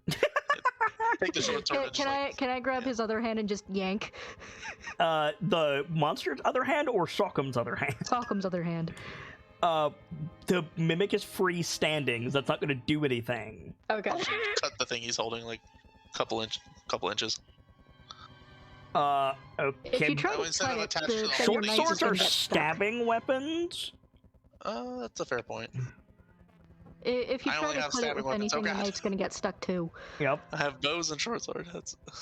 I don't have a sliding. I mean, it's just like you're overthinking it. Just like smear it on the wall, Sockham. There you go. Like wipe off the bug. Slam. Yeah. I mean, I could. Slam Wallian's hand. Rub. Just like hand is stuck to limb. Pocket. That fucking like luchador slam to like try and force it to unstick. Luchador slam. You just gonna palm it and slam it into the ground? What's a good way of wording it? Because Quite if literally you rub some do dirt on that and you pull your hand away, you're now going to have a mimic corpse and a bunch of bones stuck to it.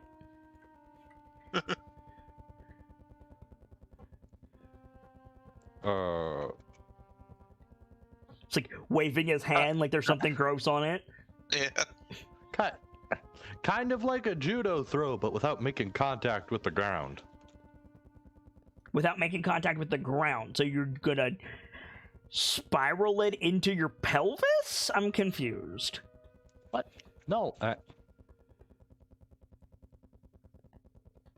Honestly, I'm into wrestling and you lost me. And the goal here is just to unstick the tendril from your hand, right? Yeah, that's what I'm trying to Stop flailing with the hand and just rub it on the wall. And just rub some dirt on it, quite literally. I mean, yeah. I understand you're trying to do something cool with it, but this is not. I'm not trying to do something cool with it. I'm trying to not make a fucking unreasonable mess out of it. Then just wipe it on the wall. Right next to a wall. So. I'm trying to figure out what you mean by I'm gonna luchador slam it without touching the ground. Like either that means you're gonna whiff it between your legs, or you're gonna jump at the same time and fall on top of it. Both of which are gonna end in hilarious results. This thing was like acid. It's the black pudding all over again if you do the latter. No, I'll just smear the fucker on a wall. Okay, stick him on the wall. Make an athletic check. Oh boy.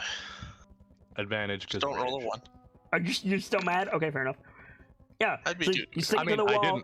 I didn't deactivate it. So. Yeah, you stick it to the wall, and then you like pull your hand away, and it's like pulling that like not glue, but that like stretchy adhesive that you get on disposable products. Ugh.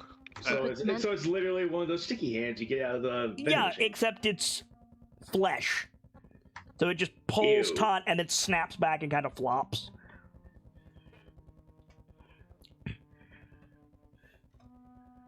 Fucking gross. Pulls the fucking like shield away. Hey, somebody prop this for a second. I'm gonna wash my hand.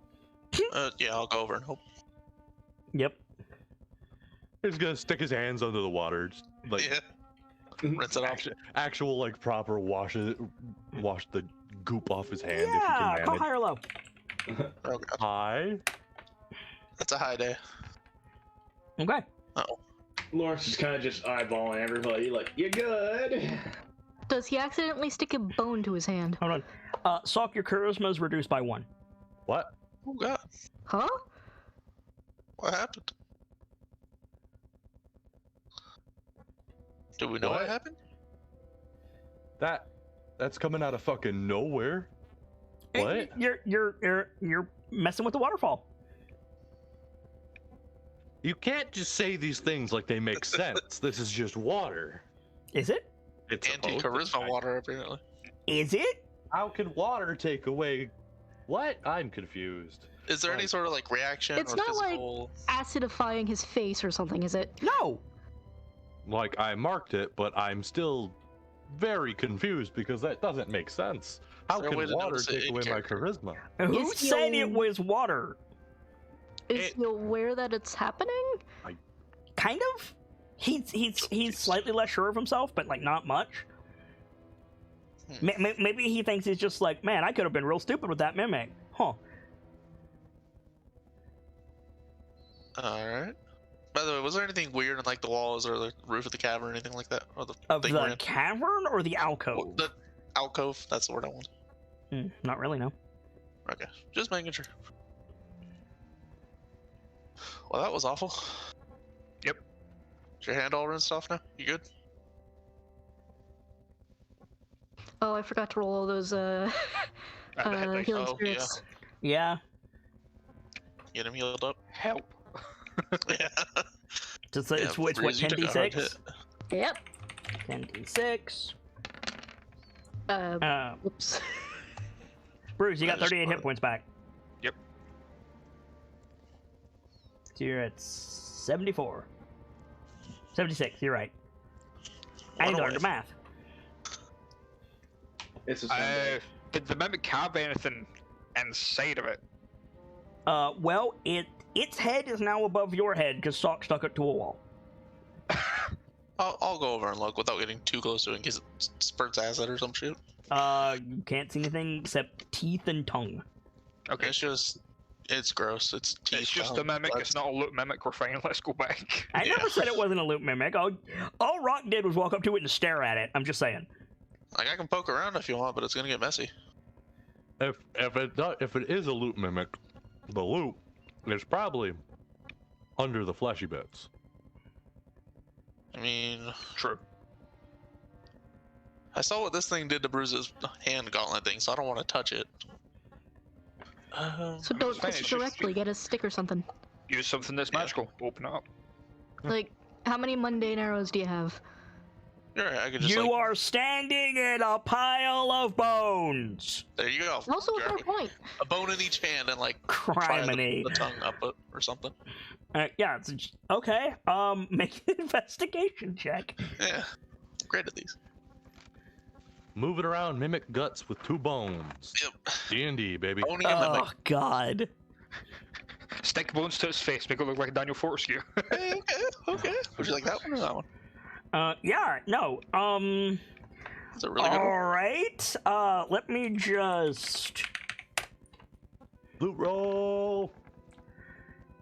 Wow. Are you Holy fuck. kidding me?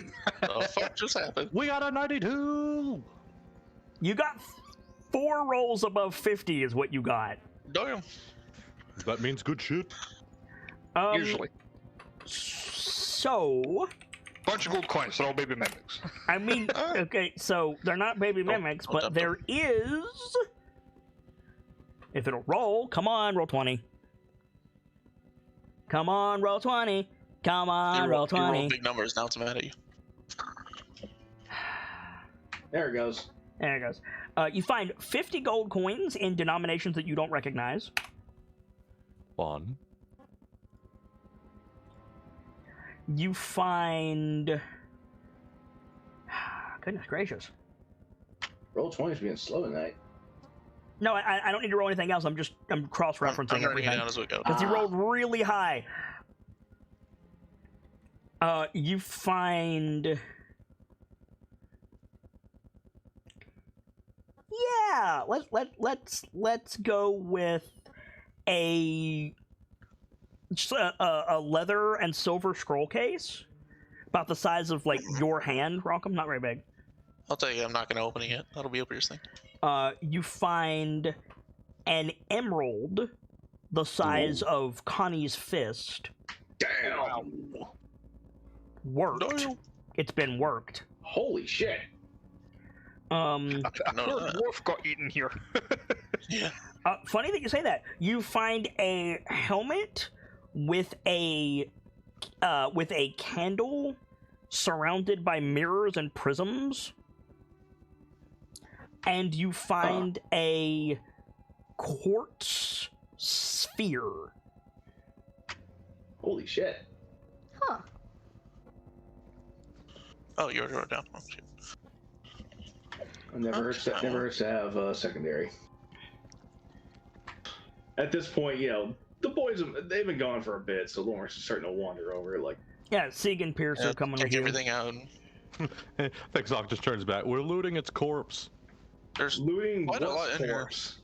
Come up here. Mimic. That's not a mimic, Sockham. I mean, it was a chest. Okay, look at its head. It's a chest. That's a mimic. Yeah, get Pierce to come over and look some of this over. Okay. Although we should keep somebody on watch. Well, Seek, I guess. Somebody with Seek.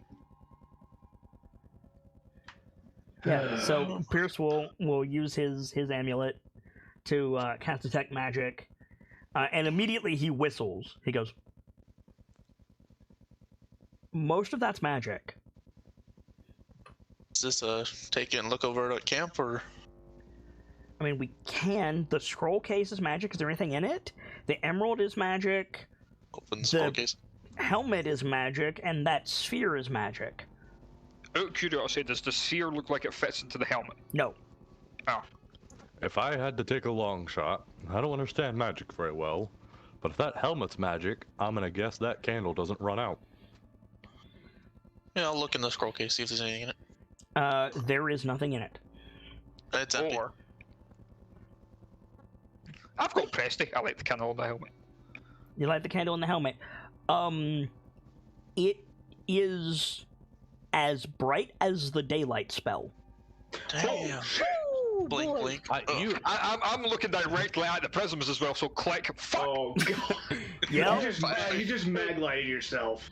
Oh, that's worse, because I've got fucking... Oh, you have sunlight sensitivity! Yeah! Oh, shit, you do? fuck, Make I forgot about it, that. make a con save! Oh, you just flashbanged yourself. Oh my god. My man really just got... Oh, no! Delta, you cast LB3 for Red Mage. Okay, so... I am on the ground writhing. You are on the ground writhing. You're also blind for the next hour. Oh, shit. Shit. Do we have a way Like, to... yeah, he's Wait, like hang on on. the ground, clutching Actually, his face. you know what? Gonna turn that one back. I have inspiration. Okay, alright, alright. There you go, there you go. That saves us a lesser resto or something. So. I was just gonna lesser rest you. Nah, you... It saves the spell. Stuff like that, leave it to Okay, me. so you're not on the ground writhing, but you do like jump back. Ah, fuck! And then you pull your hand away, and these black tears are seeping out of your eyes. Oh.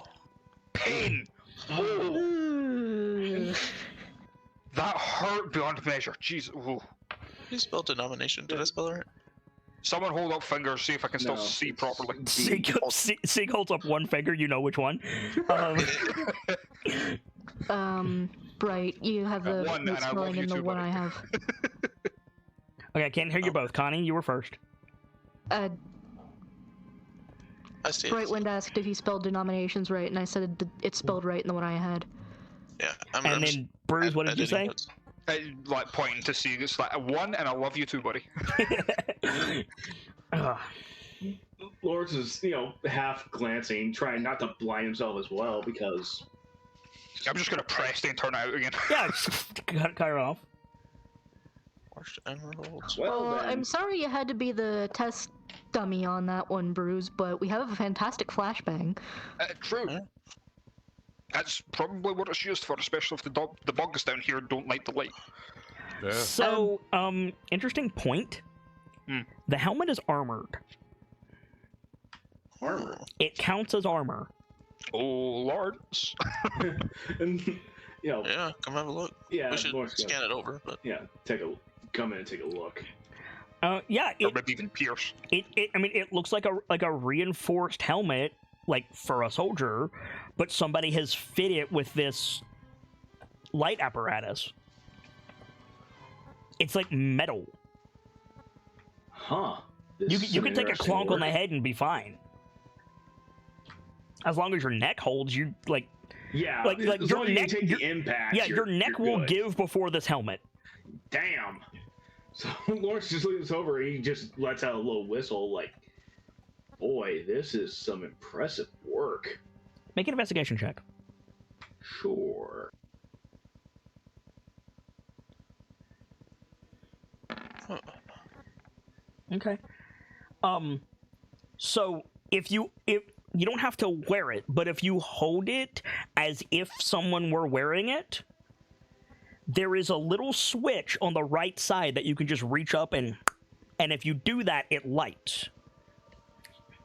Just glance over, point it away from everybody, and then flip the switch. Just, huh? Ooh, built-in Presty. Nice. Seems to be a toggle. He flips it off. Like, this is fascinating. And damn, whoever's gonna wear this, your neck would give out before the helmet would. Salt can't wear it. Yeah, because Salk is just that big. Does it qualify as like heavy armor? It's magic. Oh, right, because he's Attunement attunement. He can't wear armor. Oh, you're right. Pierce can't wear it either. It's armor, and all 3 of my slots are taken. Sorry, was it light, medium, or heavy? It's heavy. Oh, so this is And I can't wear it. so this is Either very Lawrence much or Sieg, maybe. probably. Well, Sieg doesn't wear heavy. Yeah, Might be a Lawrence Sieg thing, doesn't yeah. want. Yeah, this is definitely for Sieg- me, basically. The Sieg wants people to hit him. He wants them to fuck around and find out. Whereas I can just take hits all day long. Honestly, at this point, I'd probably take off my regular helm and I'd put this one on. Wait. You'd be going from a full face helmet to a pot helm. Oh, okay. We've learned this lesson. We should make sure Pierce knows it's in and outs before we wear it. Yeah, you're right. In case there's anything hidden. For the record, it doesn't require attunement. Oh, interesting. You know, there's nothing saying that you can't take the faceplate off of your old helmet and put it on this one. Yeah, there is wrong shape. Yeah, It doesn't It work. can melt it to where it fits. That's fair. Just requires some minor modifications. Yeah. So, if you want it, Lawrence, it gives +1 to your AC. It's fragile from the front and resists non-magical damage except piercing from every other side.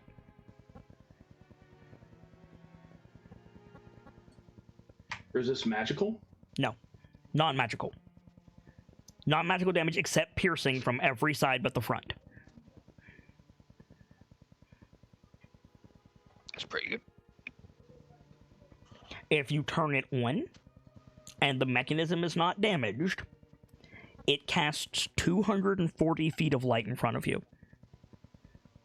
Ooh. Appreciative whistle. It harms things with sunlight sensitivity or sunlight sickness. Gestures at Bruce. You're lucky you didn't fail that save. I was going to make you roll damage. Ooh. Does it have a weight? Yeah, it weighs 4 pounds. There you go. Also, is it 240 feet of light conical or? yeah, it's conical. I said in front of you. Okay, I just wanted to be sure. 120 degrees in front of you, give or take.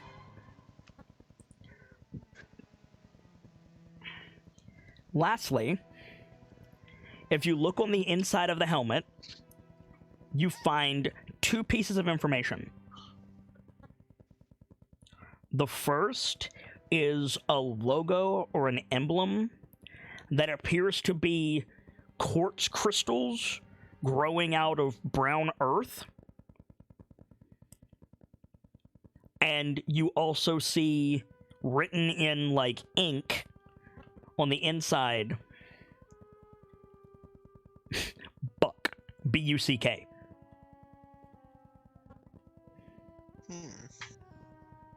Lawrence I should specify frowns at it. in Dwarvish. Oh, okay, so that wouldn't mean a damn thing. Okay, so you see dwarvish runes inside. Huh. Dwarvish make, I think. Pierce looks over your shoulder and goes, Buck? The name? Like, you know. Uh-huh. That's how it probably belonged to someone. Here, let me see it. You know, Lawrence will pass it over. This is weird. Legendary Visions. You're going to spend a legendary vision? Okay. So you get a flash of, like, 6 dwarves.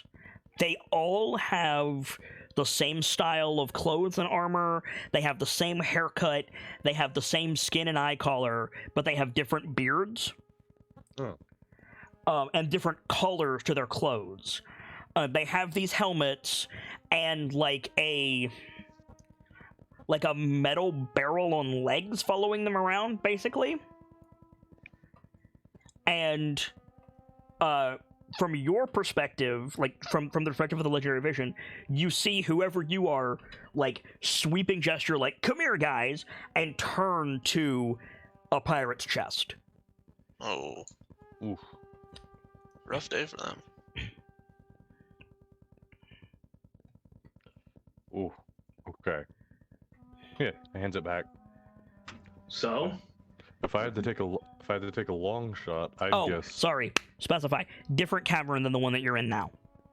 No. Sorry, go ahead. If I had to take a long shot, ambles about. Sorry, go ahead. That's all. yeah, you're fine.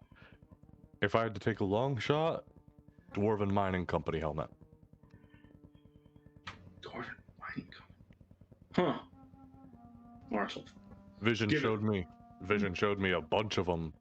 Pretty much looked all the same except 6. for beard. For the record. Showed me like 6 of them. Pretty much all looked the same except for their beard and clothes, the color. Now they waddled up to a chest, and that's where it cut out. And they had this barrel on legs. It was weird looking. Barrel on legs? Yeah, like it was following them. The barrel on legs had 6 of these lights on it, by the way. What, like how this was a chest on legs? Well, Kind of, no. yeah. Why would you put legs on No, a but barrel? yes. The really weird thing, it had like 6 of those lights on it. The fucker could be seen 4 miles. Lawrence is giving the helm another, once over, like, damn. Huh. What's that ball you got there, Rock? Yeah, let's look at some of these other items. Okay. Here, let me take a look. Yeah, so you said, like, the scroll case has nothing in it. Pierce is, like, taking it from you, Magical. and he's like, looking it over. It's like, how did you open this? How did I open it? I assume there was like a cap or a lid. You just popped it open. I just popped it open. Pierce, like, shows you the scroll case, like, twists it, pulls it, like, the obvious lid, like, he can't budge it. He's like, I can't get it, like, holds it out to you. Do it again. Yeah. Pop it off, no problem. Like, what? Was there any like resistance to it? No. Like, is it a strength thing or? No. Huh. Is it Maybe. an anti-wizard scroll case? Maybe it's contact coded. Oh god, did it like Loses. code to me or whatever? Makes Magical. sense. You do a tune for that sort of thing, right? Someone touches it, it remembers them as owner, and no one else but the owner can open it. It was Well, good job, Rockham. You got a scroll case. Like, throws it at you. Take it. It's Grumpy fine. We'll lizard. just wait for him. We'll just wait for it to unattune.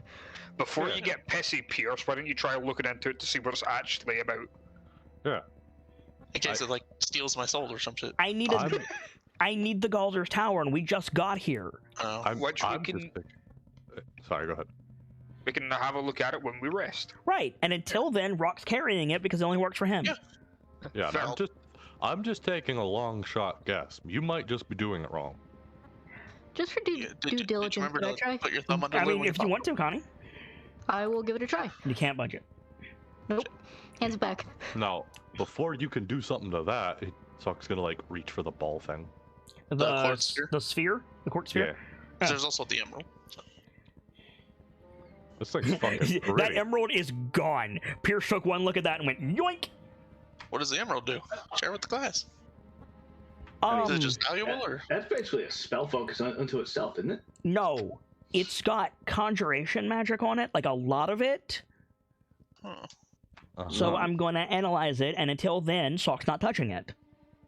No, that's fair. Just I out of wouldn't. character note, I'm removing it from my inventory. Mhm. So make sure he has it. What about No, that's the, fair. I wouldn't trust me with conjuration magic either. what about this quartz sphere here? Yeah, just like look at this thing. It's so fucking pretty. Like holds it up over his head. Yeah, Yeah, it I like, was looking it at like that catches the too. light and like refracts it into every color, including shrimp colors. Nice. There's a distant Legend of Zelda item. Yeah, pretty sound. much. Does it do anything? Or? It just holds it. Starts like tapping it. Feels solid too. Oh, well, not solid, you but can feels te- pretty dense. You can tell that the item wants to be attuned. Requires a Who's got a? And Who's- Lawrence, Lawrence also raised a hand. Like, You've both got the strength for another item. oh yeah, easily. So, Bruce, if you want it. Sure. Let me have a shot. Shouldn't we wait to find out what it does? Yeah, we should. 'Cause what if you like attune to it and like eats your soul or some shit? I don't know how this shit works. I mean, it belonged to this. It was with the rest of this company's stuff. I can only assume. Just because you found the helmet doesn't mean the rest of the items are associated. This thing had legs. It moves around. That is a point. Does the scroll case look dwarven in aesthetic, or is it something No. else? It Oh, was with. Also have these- Somebody beeped. Who was that? Well, What was it? Oh, Sound sorry. like phone I'm futzing with something in the background. Okay. sorry, I'll correct. I'm gonna correct the statement then. It was with the helmet. I assume it belonged to that company. Yeah, that's a good point. That's a big assumption. Let's let Pierce look at it when we rest. Yeah, we'll take a look at it if we get to a rest somewhere. Yeah. Yeah. Until hold then, on I'll to it keep it now, in my bag with the other stuff. All right, you'll hold I'm on. also curious about our big friend over there. Because he's just kind of looming, Yeah, terrifyingly Pierce on the other side of the looks room. over. He's still got detect magic up. He's like, yeah, there's magic on that. We should probably go back the way we came. Hey, Sock. Hmm? You brave enough to go ask that guy a story? Seems like a risky idea. Yeah. I'm kind of into it. How about we don't and just say we did? Yeah, Okay, if we piss that hold thing on, off, I hold don't know on, if we can take Hold on, hold on. Let's think logically for a second, right? We walked in here, we made a ruckus with Nim, walked over here, made a ruckus with the mimic. it. That's fair. Nim even pulled a bone out and started chewing on it, and big fella over there didn't even flinch. If something was gonna happen, it probably would have. Maybe it's dead. Like dead.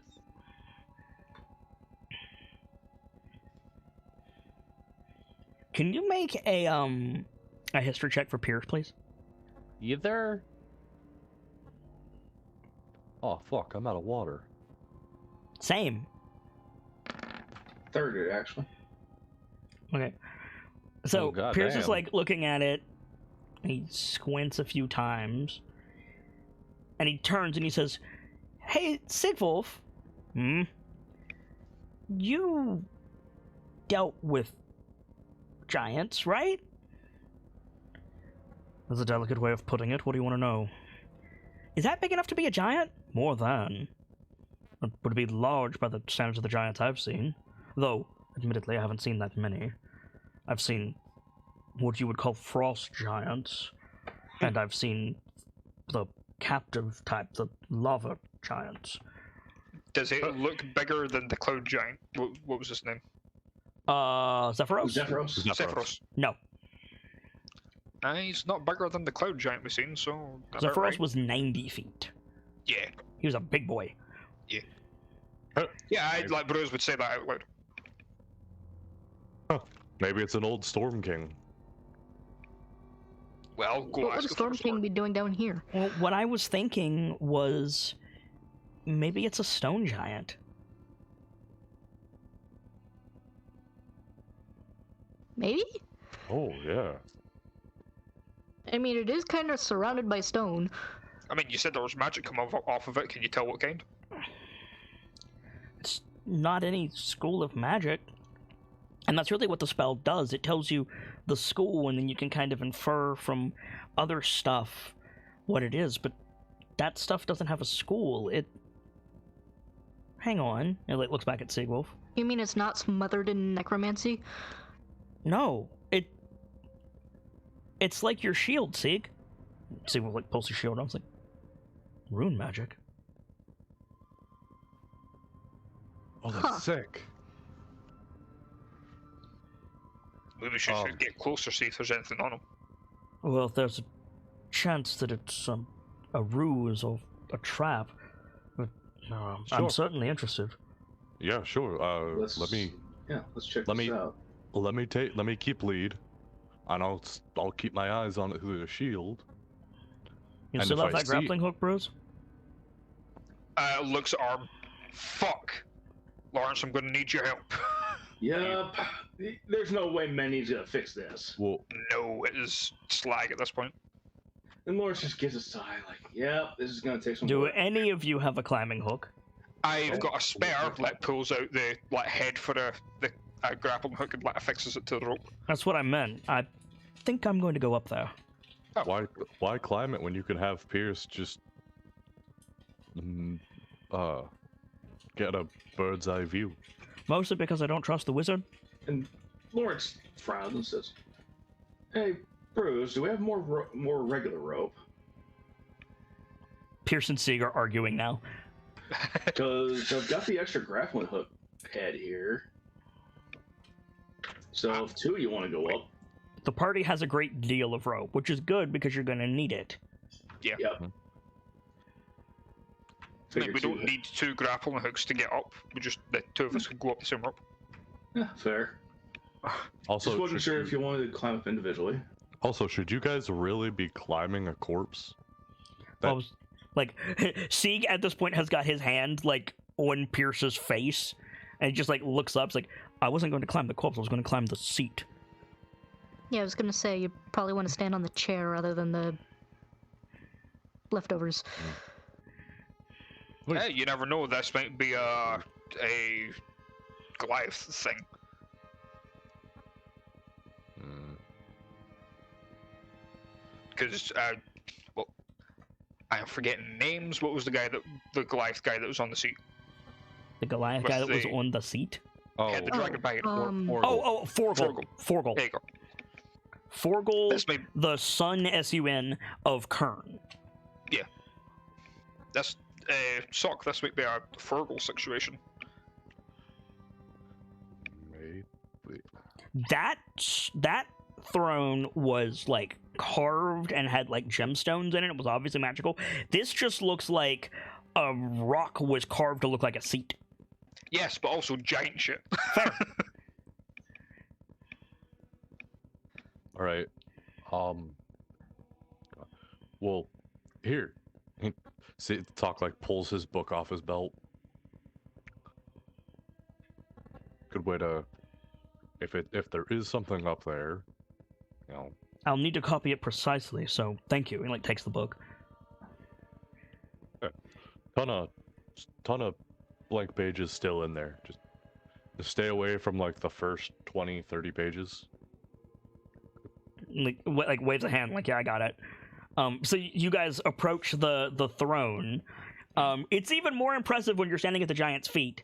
The giant skeleton, I will be referring to it as the giant. I'm not confirming that it is a giant, but it is giant adjective. The giant is barefoot, but it's wearing, like, anklets that have tarnished in the water. Like, robes that used to be white with, like, gold inlay.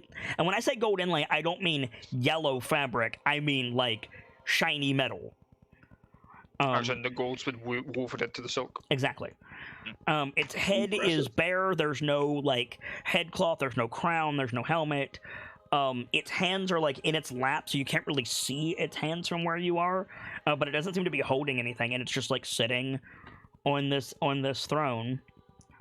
And I think as you guys are like looking up at it, you see the hook arc up and then like stick to the side of the chair, and Sig like pulls the rope taut.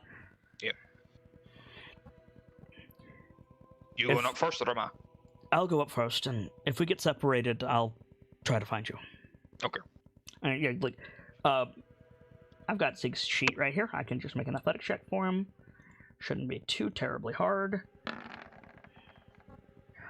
I'm spotting. Go ahead, Connie. I'm gonna spot both those guys from the ground, by the way. Okay. So, in that case, make a dexterity saving throw. Me? No, Connie. Oh, okay. You're spotting them from the ground. Make a dex save.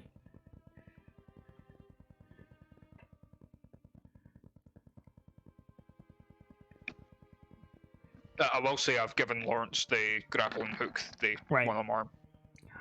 Okay, so Connie, you back up real quick as Sieg like grabs the rope, puts one foot on the wall, goes to hike his other foot up, his first foot slips, and you almost get a face full of werewolf ass before he like catches himself and backs up.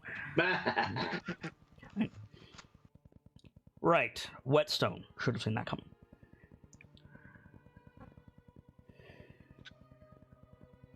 I don't suppose you can give me a boost. Let me see what I can do.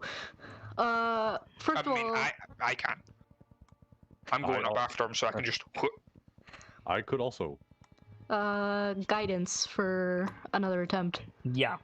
Yeah, and I'll give him a. So that'll give him advantage and guidance, which is great. Then he'll try to clamber up.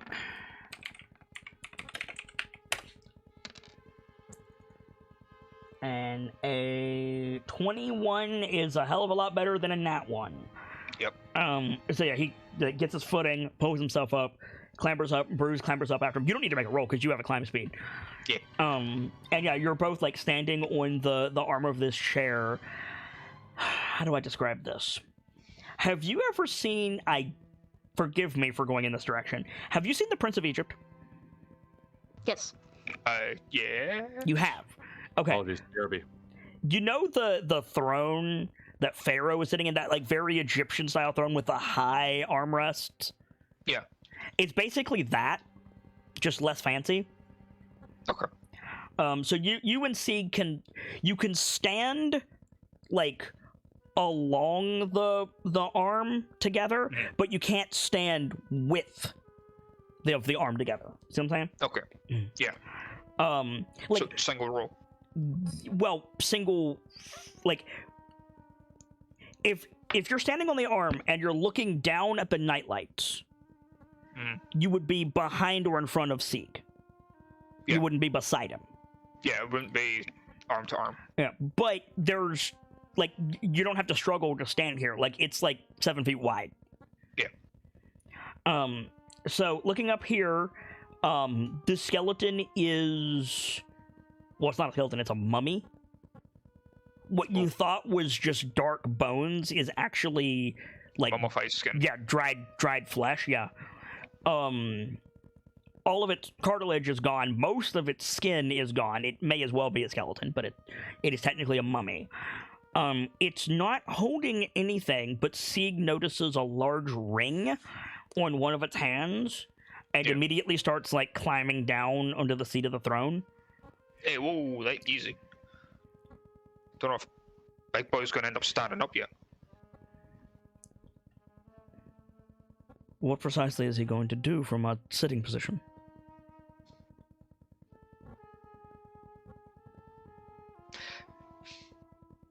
Good point, and I'll follow him. Yeah. He like slag down, and Sieg, like, to his credit, he's careful. He uses like the handle of his axe to like prod the giant a few times before like putting his weight on it and like clambering over the leg to get to the hand, and he like moves the arm so that he can get to the ring. And he shouts louder than he means to. He's like, aha! Like doubles back.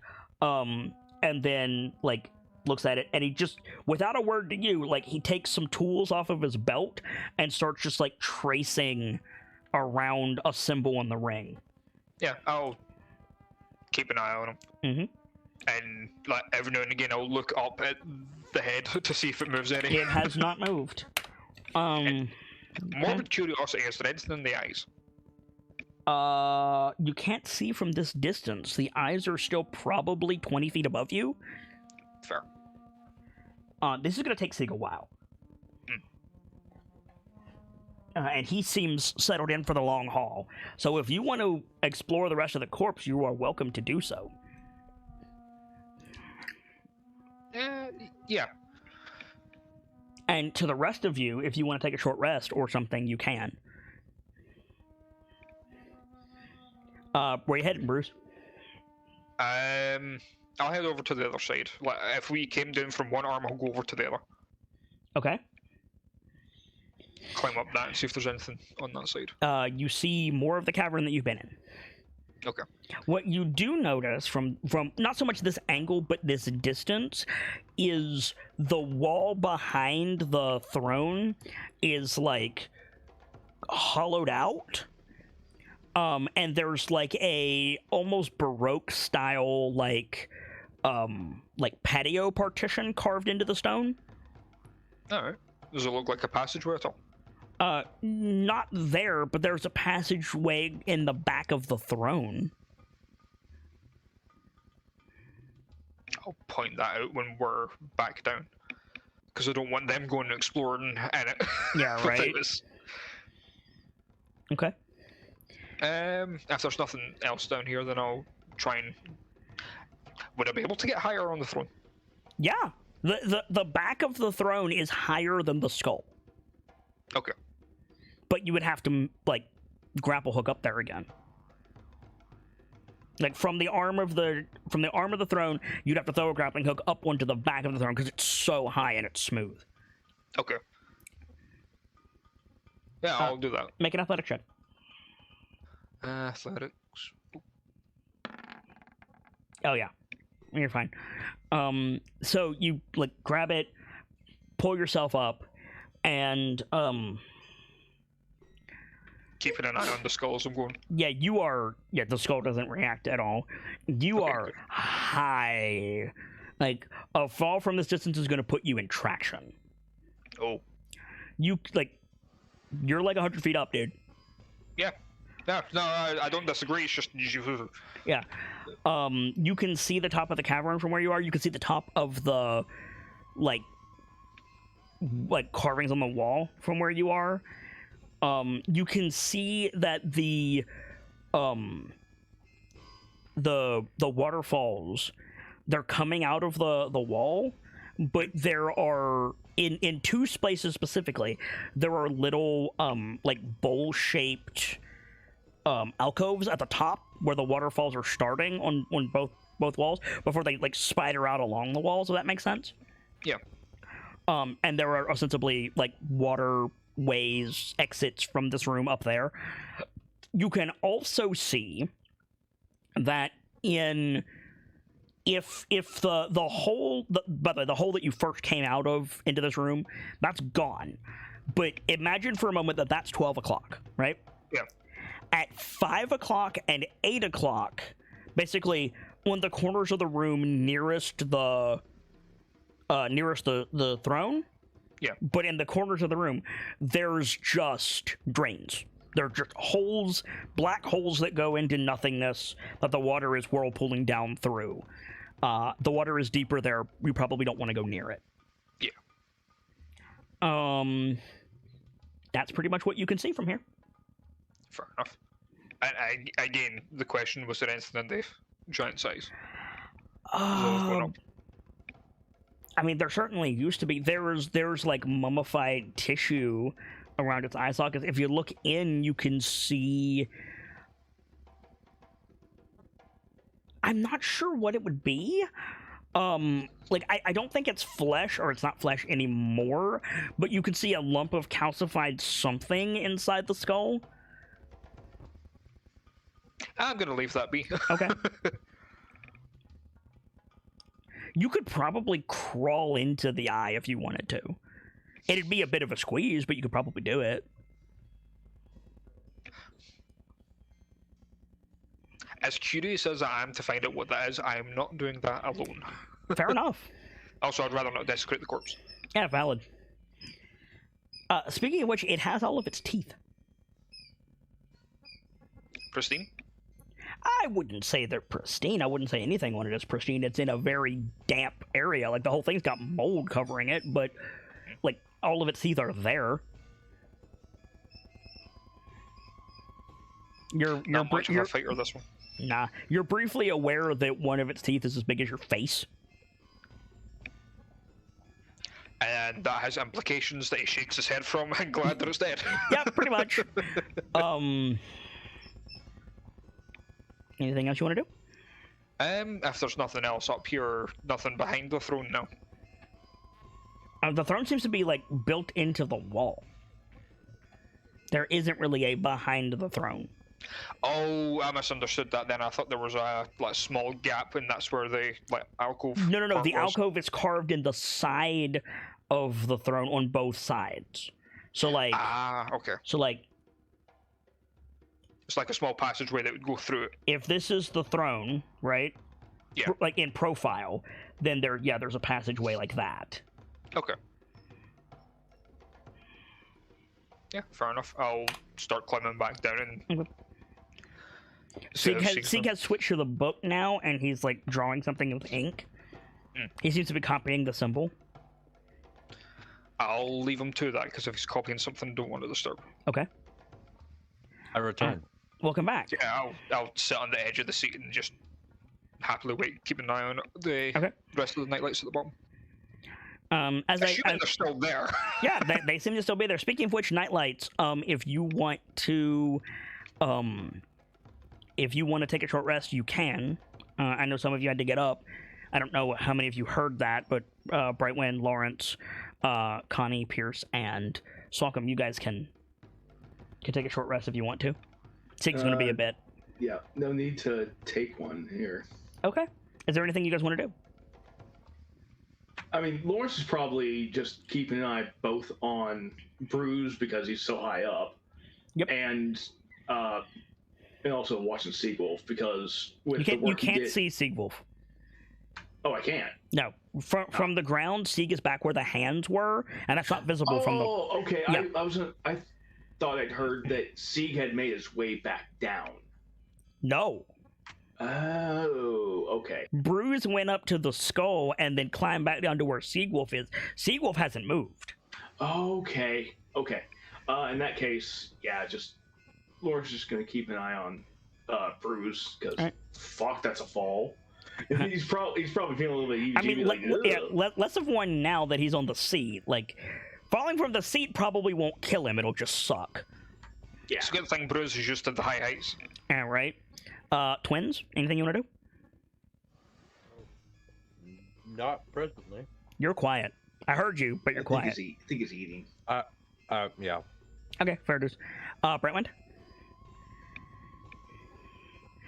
It is currently muted. Brentwind is muted. Connie's muted. Okay. So time passes.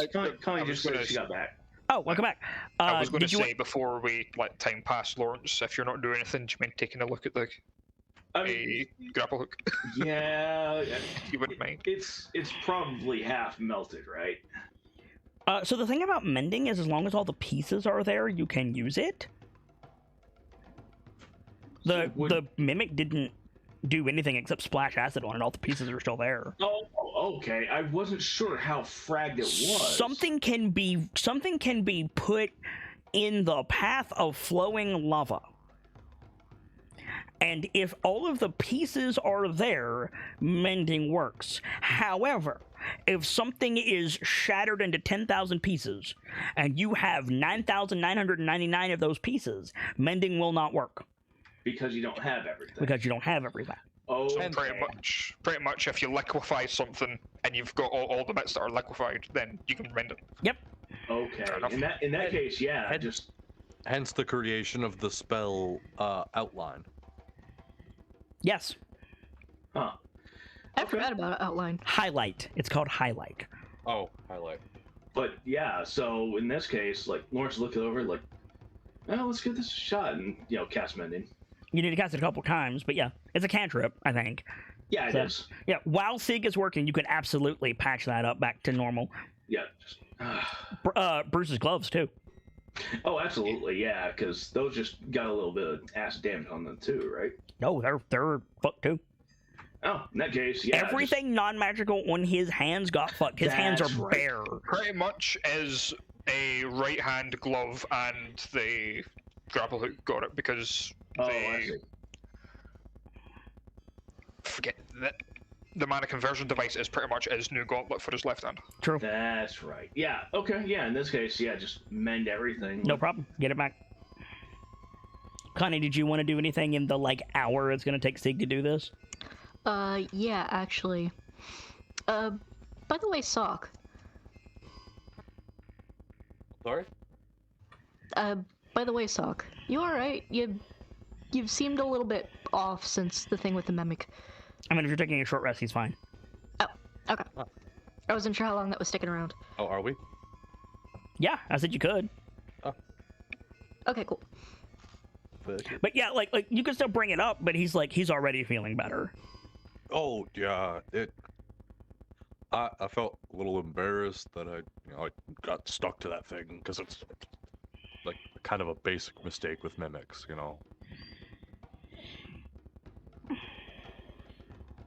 Alright. Just checking in. Anything else, Connie? I don't think so. Okay. So, yeah, time passes. About an hour goes by before Sieg seems confident. And he gestures, gives a sign to Bruce, and they both come back down. Bruce gets his gauntlet back.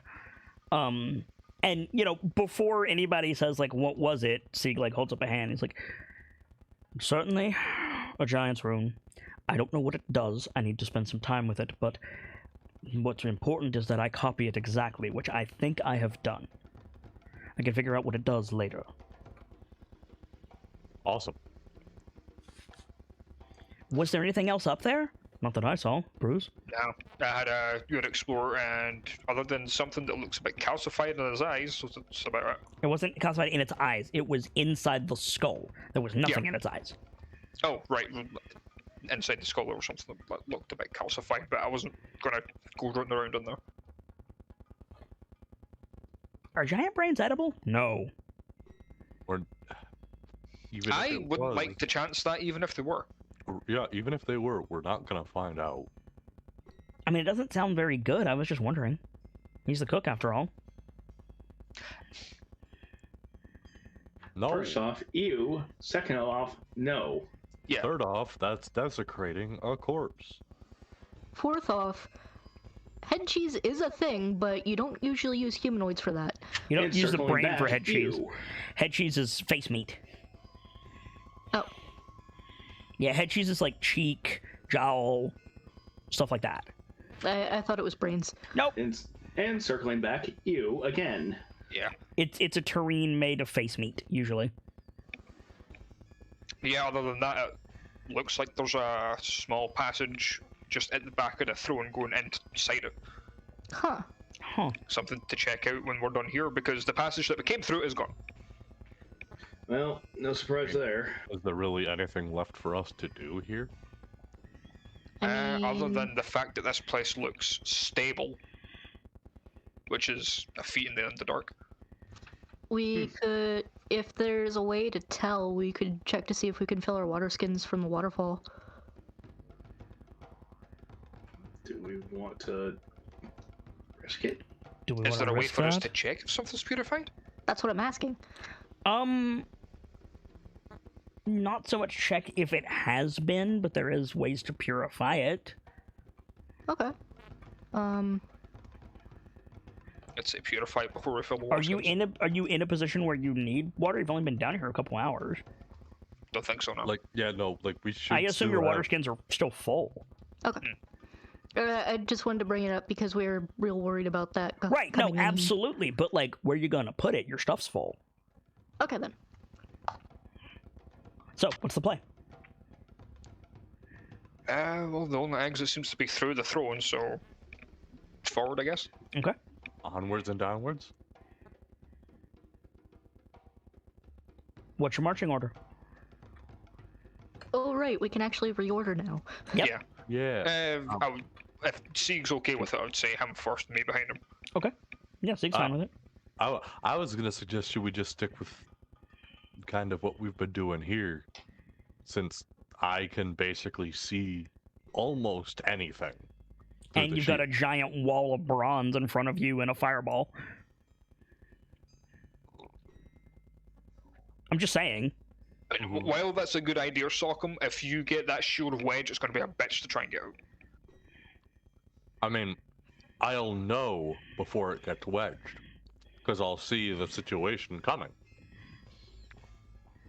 But I don't think that's how that works. Otherwise... Well, no, but I know the size of my shield, and I know that I'll be able to see the caves in front of us.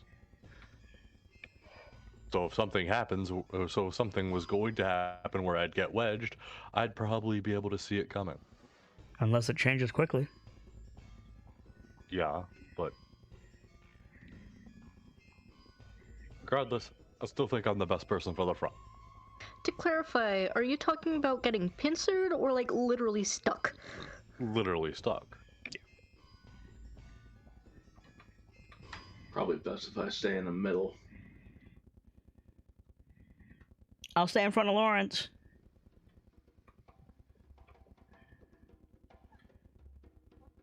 I guess I'll be behind Lawrence. Well, Sock, if you're wanting to go first, go ahead. I'll stick behind you. So Rock is in the back then? Mm-hmm. Or Sieg. Or Sieg's going to be right behind Sog. Fair. Alright, let's go. Alright. So, I need to just let you know something, Sockham. Within your cone of vision, when looking through the shield, you can see way more. That's true. But it limits your cone of vision more than not having it. Not substantially, but especially from below, it's much harder to see. Right. His peripheral's kind of shot. Correct. It's like wearing a helmet. And an issue easily negated by just kind of slight turns every now and then. It's a giant piece of metal. It's harder than you think. I'm just saying, if you're using the shield as your primary means of perceiving, you're going to take a hit to your passive perception. You're getting a bunch of information for free, but your passive perception is reduced by 2. That'll put me at a 10. I mean, I'm willing to live with that. Does anybody have a problem? No, you do you. Alrighty. Alright. Okay. So. I'm gonna re-up Ghost Light, by the way. Understandable. Good plan. So, as you guys, like, step around the throne and find this passageway and start, like, moving into it, almost immediately, Salcom, your shins smack into something. Ouch. Ow. Hello. Just, like, looks down. Yeah, you like, pivot the shield and look down. There is... So, the passageway leads through the throne and out the other side. So you could walk completely through the throne and be, if it wasn't in the Underdark, be back in the same cavern that you left, right? But there's a space between these two things, like where the throne is. Against that back wall, there's a statue... completely seemingly unrelated to the giant on the throne. There's a statue of just like a veiled like woman with her hands like cupped in front of her. You have no idea who it is. And then that's a little loud, sorry. It's new music, so I need to get the stuff just right. Apologies.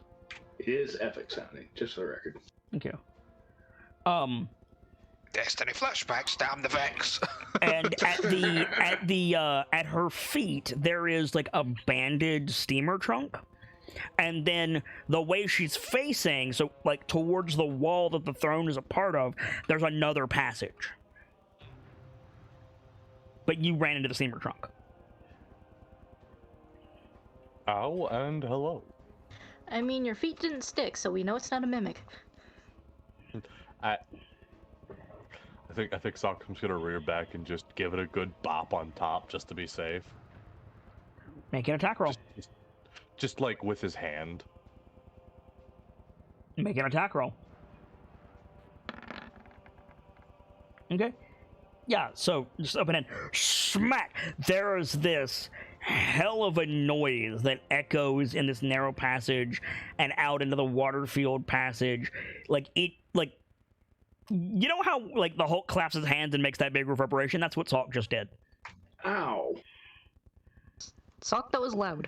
Loris flinches like, what the hell, man? Sorry. The chest. I was checking it. Fuck! We should leave. Yep. Sequel, like, pulls his axe out. Just looking around. What was that? And don't Lawrence. know, and that's the sign that we don't make any loud noises for a while. Mm-hmm. Nice and quiet, folks. You hear something splash into the water far away. Sidle around. Let's. You guys are like not in the cavern. You're in the passageway with the woman statue, but like you can see the cavern that you came out of. You see the water, and you heard something splash. Yeah. So move forward. Go. Yeah. You're gonna leave the trunk? Forward? Yeah, there's a like the way the woman statue's facing. There's another passage, but you guys are leaving the trunk. What do you guys think? I mean, Lawrence will be interested. I'm really tempted, but at the same time, suspicious splashing. Right. I just checked it. 2.5 seconds. Just pop it open real quick. Okay. Teeth. No teeth. 6 crossbow bolts to the chest. There is a dex save involved. Who's opening it? I think Salk just said he is. Salk? Okay. So Salk, you get danger sense and you get your shield bonus. Okay, yeah. So it's like throw it open. You have just enough time to bring the shield in front of you as there's a string and like this like spike, like the spring-loaded spike shoots out from the bottom right. Like if a medium-sized creature was kneeling and opening this chest with both hands, this spike would come up under their chin and pierce their skull. Oh. Jeez. Oh, that is. Oh. That was rude. That is brutal. Anyway. For once, be lucky how tall you are. Yeah, it didn't bounce off the shield, but the shield stopped, like hit the lever action of it, and the spike just like stopped between your pectorals. Damn. Anything interesting in the chest other than a giant spike? Yes, actually. There is a crossbow with shiny silver-colored limbs, a bolt pouch with several crossbow bolts in it, 6 bundles of kindling, 2 water skins, several wrapped bundles of rations, and a pony keg. A lot of stuff in here, nothing I think we need. We always need more water. Just out of curiosity, is there anything around the chest?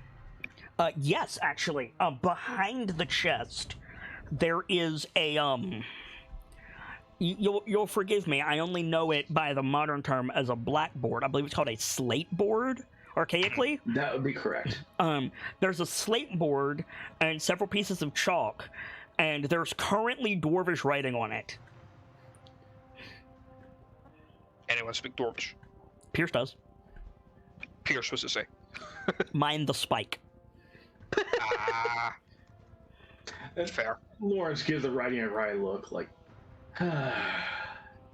Cut in the bottom of the slate board, there are several, like carved into the slate board, there's little symbols, several of them.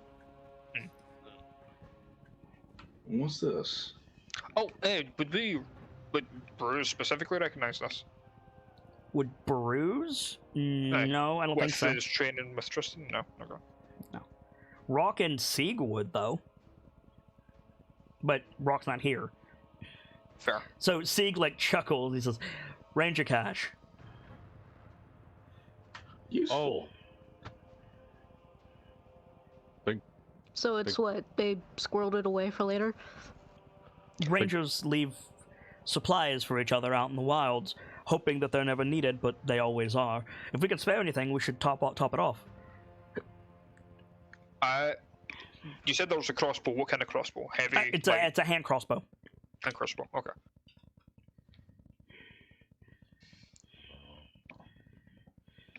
I mean, I've got a hand crossbow that I haven't used since you can't remember, but there's already one in here. You could switch them. Some of them need it. Put it on. Alright, you put another crossbow in. Seawolf takes a little bit of his rations and wraps it up, sticks it in there. Connie's gonna take one of the water skins. Okay. Out of curiosity, anything written on this pony keg? On the pony keg, it's got a dwarvish brand burned into it. You speak dwarvish? I don't think so. Let me double check.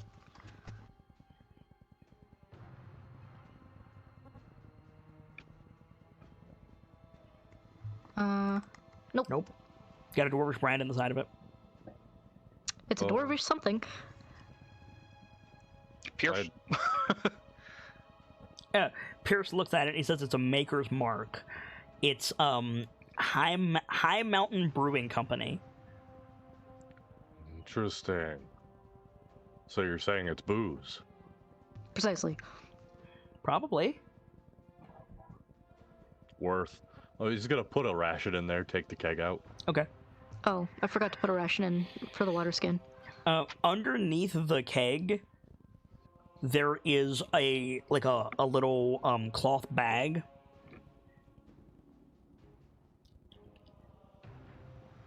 What's in the bag? Give me 1 second, guys. Mm-hmm.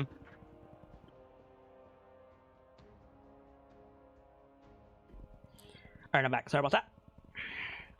The bag it's small enough to fit in your palm. Any of you? Huh. Oh. I mean, Lawrence will pick it up. It's basically like the size of a dice bag. Inside are 3 things.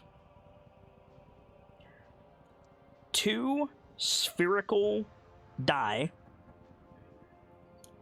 with 20 sides on them. And a small, pewter or something like pewter statue of a scorpion. Ah, so it's a gaming set.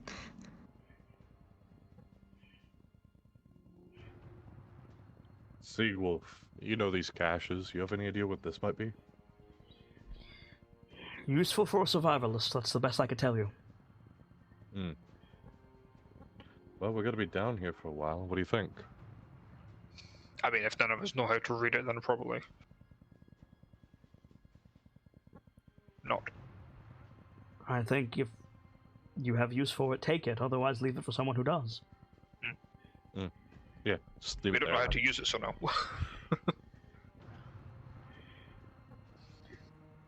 We seem to have a great many potions. Maybe we'd leave a few of those. Gesturing at Salcom's bandolier.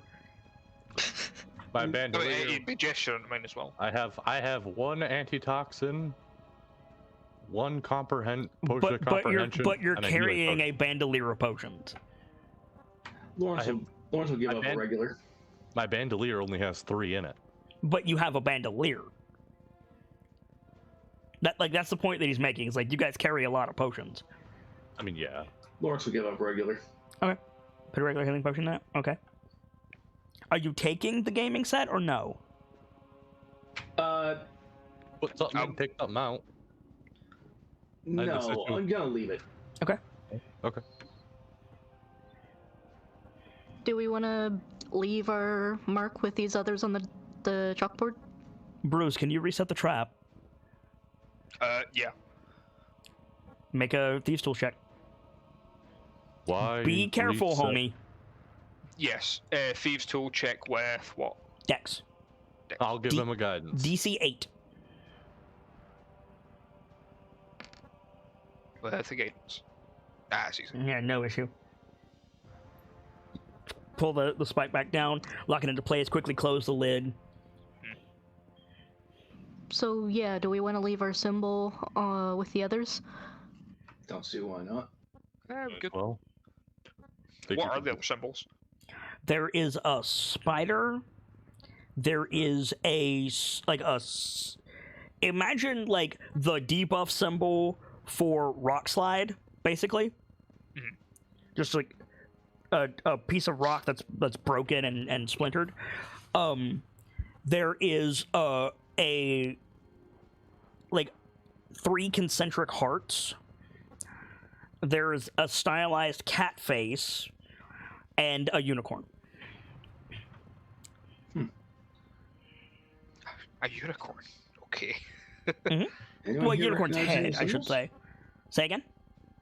Just commenting, like, anyone here recognize any of these symbols? History check. Whoever wants to. History. I'll try one.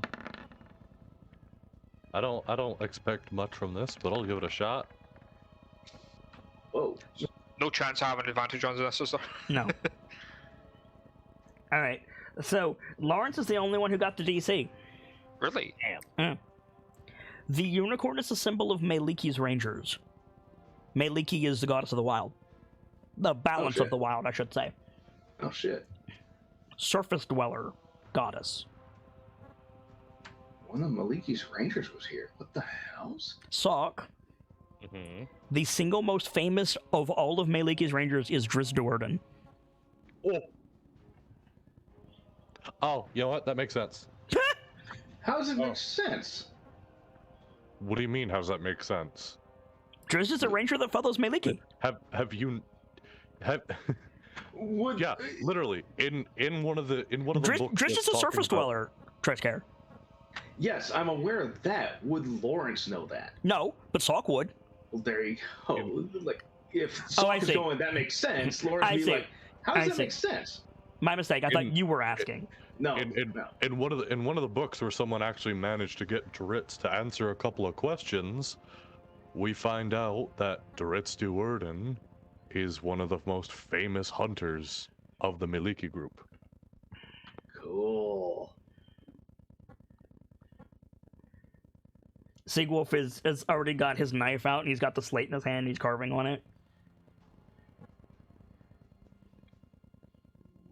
It takes him a few seconds and he's made like the Dovahkiin helmet with horns, with antlers, excuse me. Nice. Could I see that for a second? He holds it out to you. I'm gonna... Like you take the slate and he like flips the knife over so he's holding it by the blade and offers it like, you want this? Thank you. And I'll borrow the knife for a second and add the KnightLites symbol. Okay. Which I believe we agreed was like a flaming piece of amber. Yeah, basically. It's a flaming rock meteor, basically. Okay. And yeah, when I'm done, I'll set the slate back and hand the knife back. He takes it, puts it back in its sheath. So, shall we move on then? Yes. I was about to say, take a look behind us to see if there's anything there. No, let's not look behind us. Let's move quickly. Okay. Let's not waste the time. Let's just go. Let's go. Come on. Ignorance is bliss and all that. You can hear something sloshing in the water. Goodbye. Let's go. Okay, so you guys move up the tunnel quickly. There's a bunch of stone sarcophagi. It's a narrow corridor with stone sarcophagi in alcoves of the unworked stone on either side. And you're following this path for a bit. You hear something scrabble on stone, and then more splashing like away from you. As you're like, helter skelter through these crypt tunnels. They switch back on you a couple times, but you're still surrounded like in the same like general area. You've still got these tombs all around you, and eventually you come to Sock's in the front.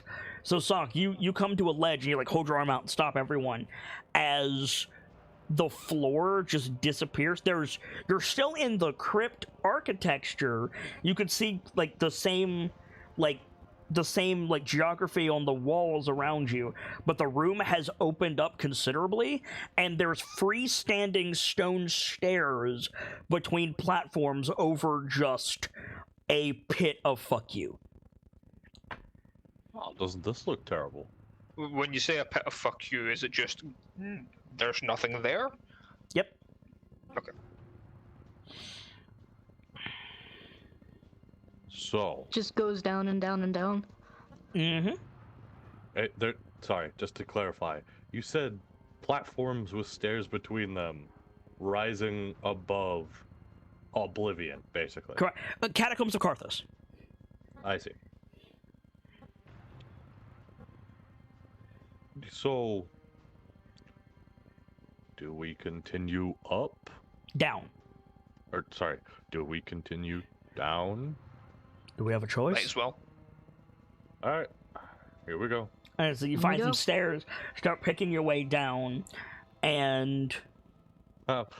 Using a little strategy I learned from Clan Kern's little area. Mm-hmm. And before I take a step, I give the next step a little tap. Good call. 3 steps down the first staircase, the stair gives. Okay, fuck. The problem is, like, you're right, that's a very good idea, but let's face it, Salk weighs a lot. His minimum just tap is a pretty firm step, would you say? Just from the weight of his leg? Yeah, it's probably just it's not a tap, it would be a stomp for anybody else. Make a dexterity saving throw. Let's see how delicate you can be. I was gonna say it depends depends on how slow you're putting your weight down on it. True. Okay, that's about what I expected. So no. You push it and it gives, and or you tap it and it gives. You're like, oh, and then it keeps going down as you lift your foot and you hear a click. Oh. Get ready for the joyride. Problematic. The stairs start shaking, and from behind you, Rock goes, "Oh shit, run!" Running! Onward. As this, sphere of bones and skeleton bits crashes down. And when I say crashes down, this thing is probably, 15 feet in diameter. Jeez! And it just starts rolling down the stairs towards you. Oh, come on! Sock's just gonna start fucking sprinting. Yep, you and Siga running. Bruce is running. Lawrence is trying to haul ass, but he's the slowest one. Connie is running. Lawrence, Rock, and Pierce are having some trouble. So I think Rock is just gonna pick up Lawrence. And just book it. You guys are running through this crypt area. This sphere has to be magic because it's not falling into the void. It's following you as you move along the stairs.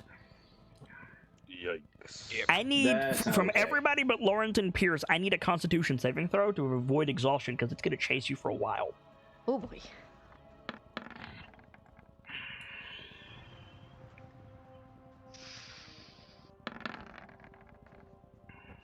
No. Does anybody have inspiration? Please. Yeah. I think I'm going to use mine on me. I'm sorry, Sock. No, Go ahead, Sock. Thank you. Are you fucking with me? Let me guess, just as bad the second time around? No. Better, still bad. Better for a certain value of better, friend.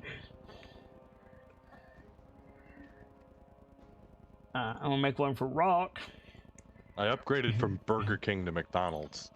Dude, Burger King is better. Yeah, I was gonna say, that's a reverse. You upgraded from Burger King to Sonic.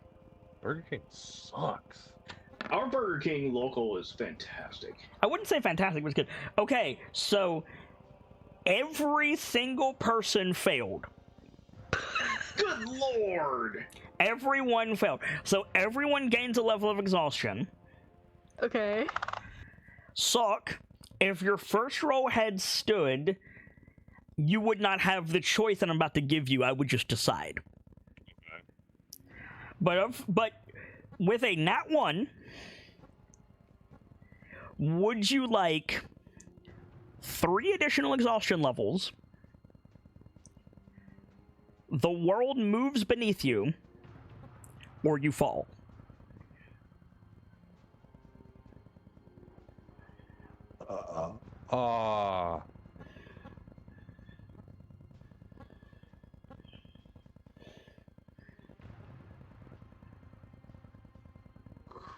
Rimini.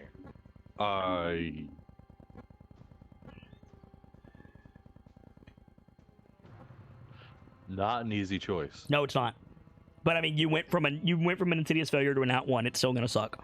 Yeah. No. Absolutely. So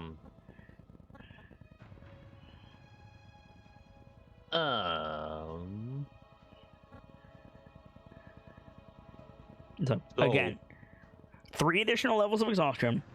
Mm-hmm. The world moves beneath you, or you fall.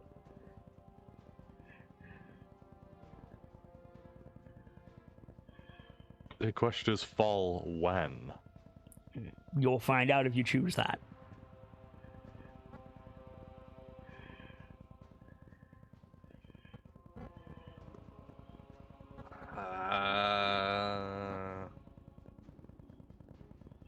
I'm kind of partial to the fall, honestly.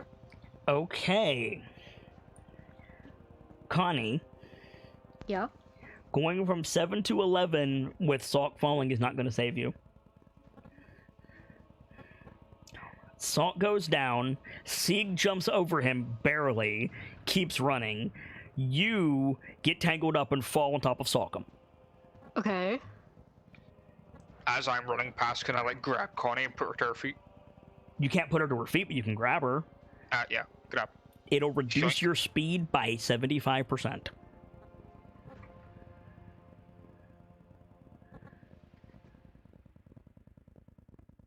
You want to do that? It might be a good time for you to activate your boots. I was gonna say, yeah. Alright, grab your boots, grab Connie, like, less help her to her feet, more half carry her, run past Salk. Sorry, Salk!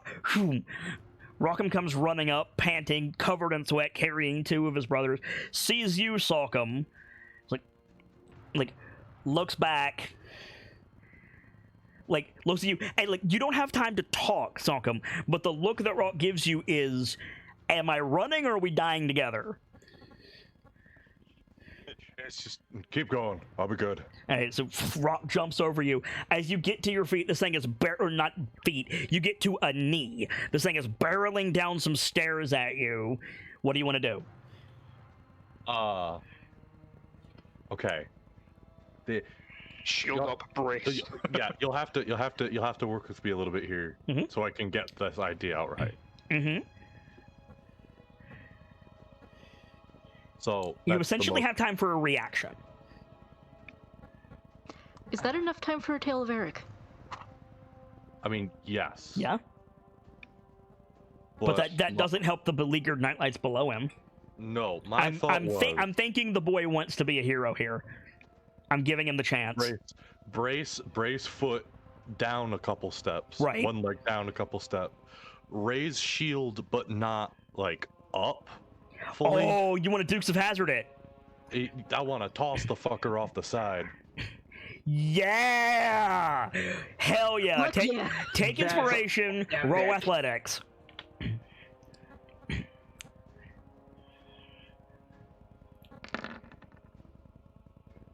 Okay, you know what? A dirty 30 will do it for sure.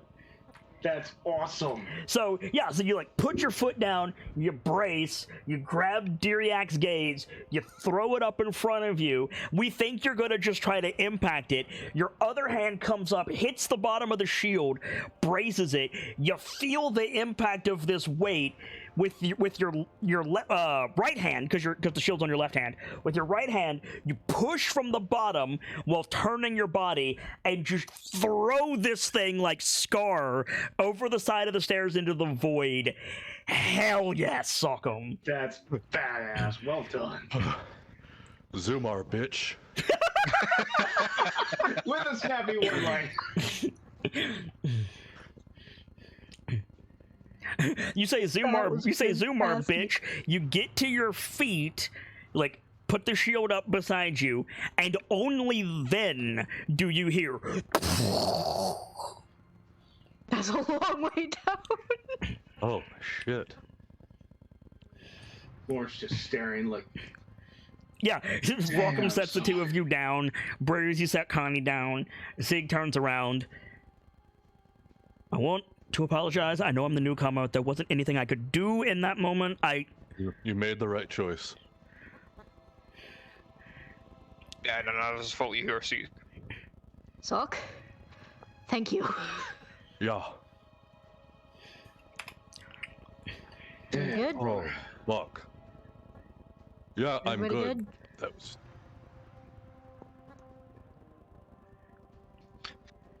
Also, Are you good?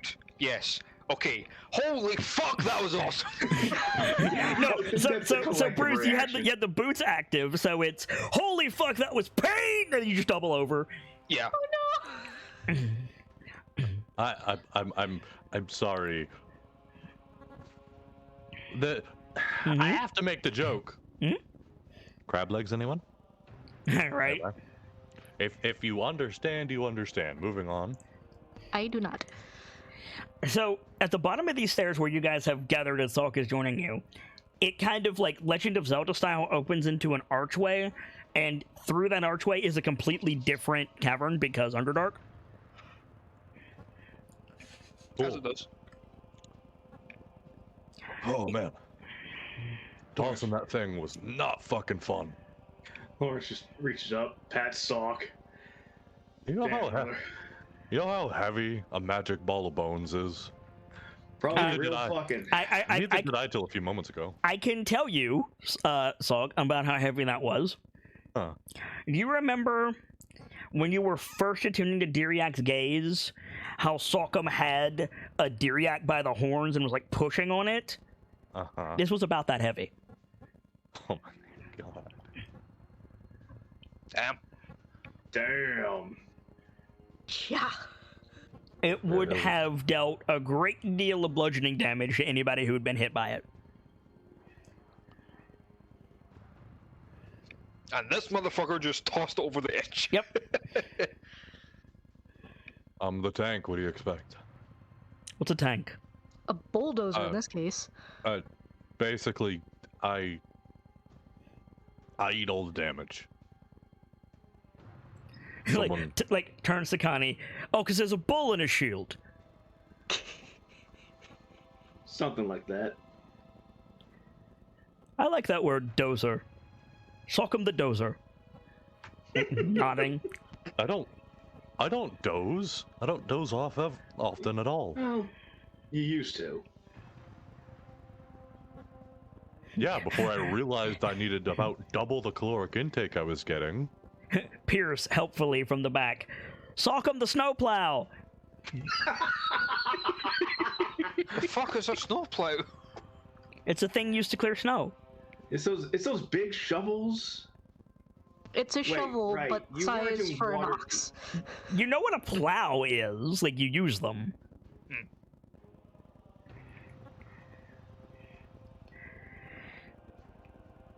It's easy to forget there was a thing called a snowplow before there was a machine called a Yeah, snowplow. right. Yeah. Welcome back. Salkum just saved the day. Hooray. You, In epic you fashion. carried Lawrence and Pierce down some stairs away from a giant rolling corpse pile, and and Salkum used the shield on it. Some Indiana Jones shit right there. Mark off a level of exhaustion, Brightman. I love Mark that off? use the shield on it is You gain a sufficient level of exhaustion, explanation. Brightman. Okay. Say again, Connie. Sorry. I said I love that the phrase used the shield on it is just sufficient explanation. I mean, it's a giant us, piece yes. of yeah. Considering who Sockham is and what this shield is, it's all you need. Have you seen this man? So the doorway to the cavern in front of you seems to be like the mouth of a canyon. So there's doorway, different color stone, and then void. Oh boy. Oh, cool. I'm going to be honest, I thought you were going to stop at mouth. No, I pulled that already. You ran from it. Something uvula. Yeah, right. What did you call me? Christ. Makes eye contact with Delta across the table. Vuvuzela. Anyway. Listen here, Ashimir. Oh boy, here we go. So, what do you guys want to do? Void as far as we can see. Yep. So, Those of you with dark vision, the void through the doorway and the void around the doorway are different. Ooh, interesting. one. How far down can I see, or is it To the extent all of the your way dark past my vision. vision? Yep, there's just cliff all the way down. That's a long way down. I look up. The ceiling is about 70 feet that way. Seems to be made of, like, blackened, stone with some kind of liquid on it. Liquid. You hope it's water. Not like there's a lake above your head, like the stone is wet. The stone is wet. Yeah. Okay.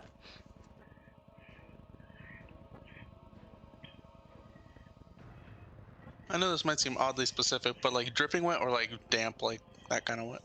Hard to say. Or is Okay.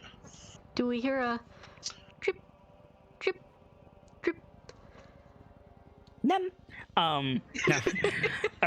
You do not. Okay. Okay. Any ledges as far as we can see? There is a small ledge on the other side of the doorway. Yeah, you're showing the crypt area. Okay.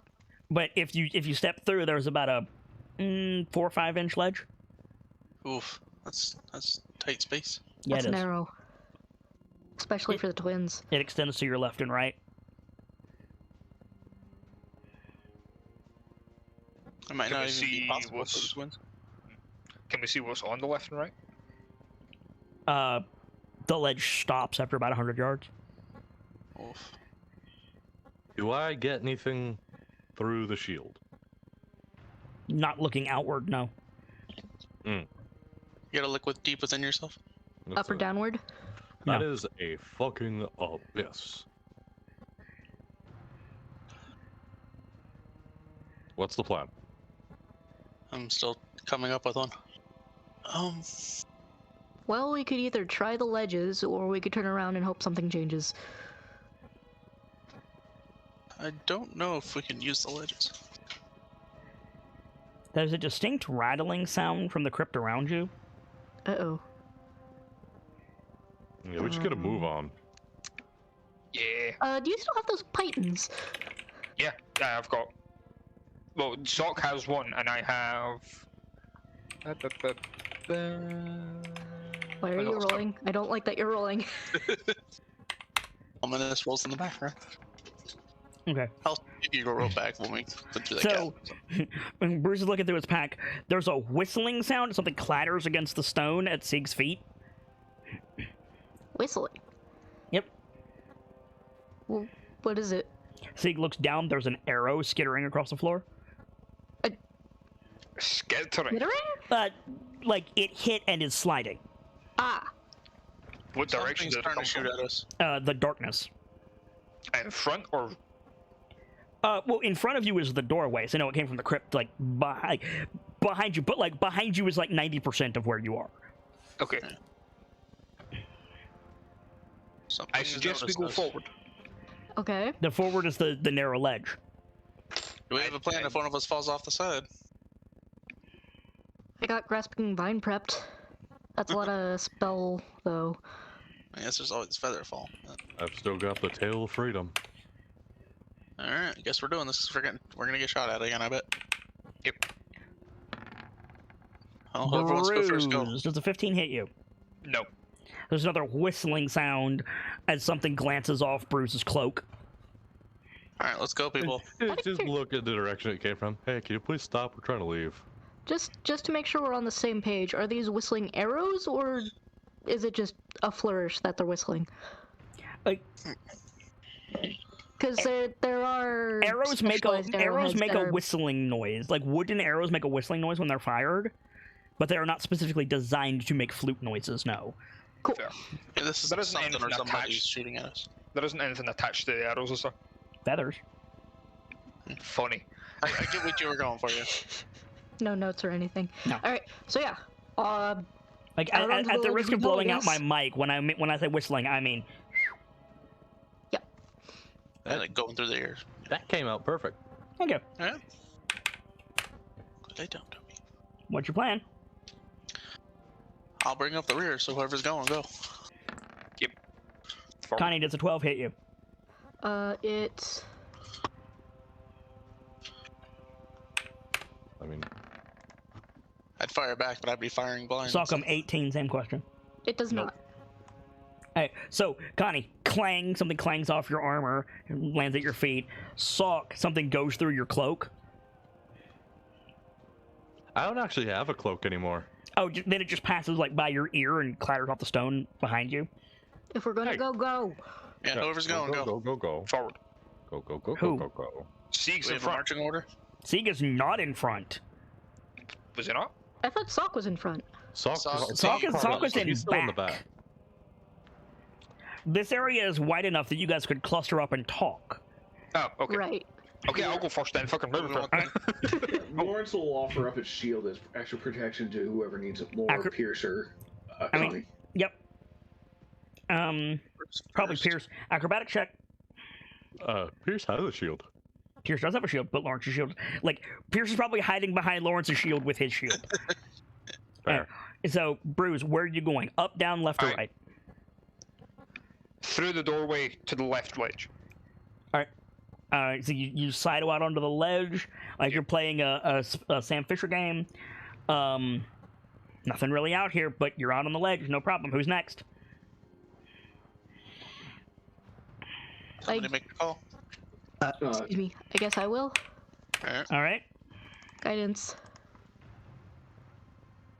Good idea to use that now. Again, whistling by, bounces off Sig's shield.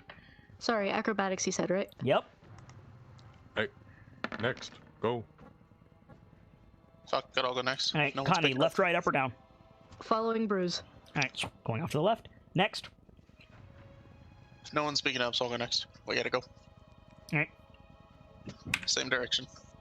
There's not room for you to go. I don't Sideways want on the to ledge. get split. There isn't. The ledge is Then only just about 4 inches wide. Shit. What am I gonna do then? Oh, Up or down? I guess I'm From the climbing way up. you described it, you made it sound like the ledge was kept going. Yeah, for about 100 yards. But it It's doesn't like the do thickness anything. of the ledge that we can't stand on. But yeah, the twins can't stand on it. So yeah, Okay. I'll go up in that case. You'll go up. Lawrence will go next. Make an athletic. Hold on. Make an athletic check. Mhm. 23 to hit Pierce. He'll, I think, but between Lawrence's shield and his shield, he's okay. Should be. His Yeah. AC alone is 21. Okay, then yeah, he's good. Checking a quick thing. Where was it? Rock athletics. Yeah, this I have a climb speed if that helps me here. Oh yeah, absolutely it does.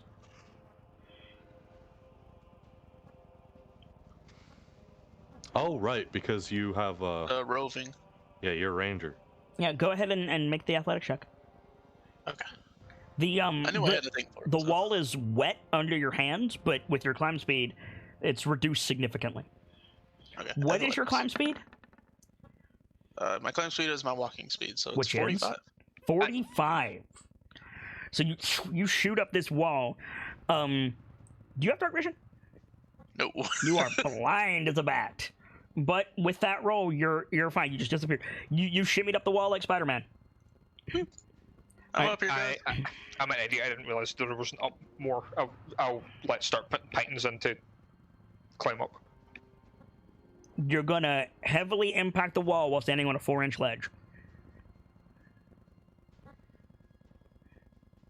I will move back to the doorway and do that. Isaac Newton sends his regards. There's a Connie in the way at the moment. Yeah, there is a Connie in the way, but Bruce has a climb speed.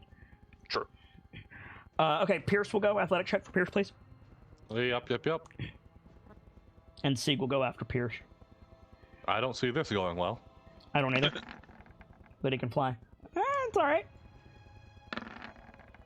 Oh no! Oh shit! So Pierce, yeah, Pierce climbs out. Sieg moves after him, and Sieg is like stabilizing Pierce, so Pierce can like get a foothold side out beside Connie, and then Sieg turns to get a grip on the wall, and his foot slides out from under him, and he goes over the side and grabs the ledge.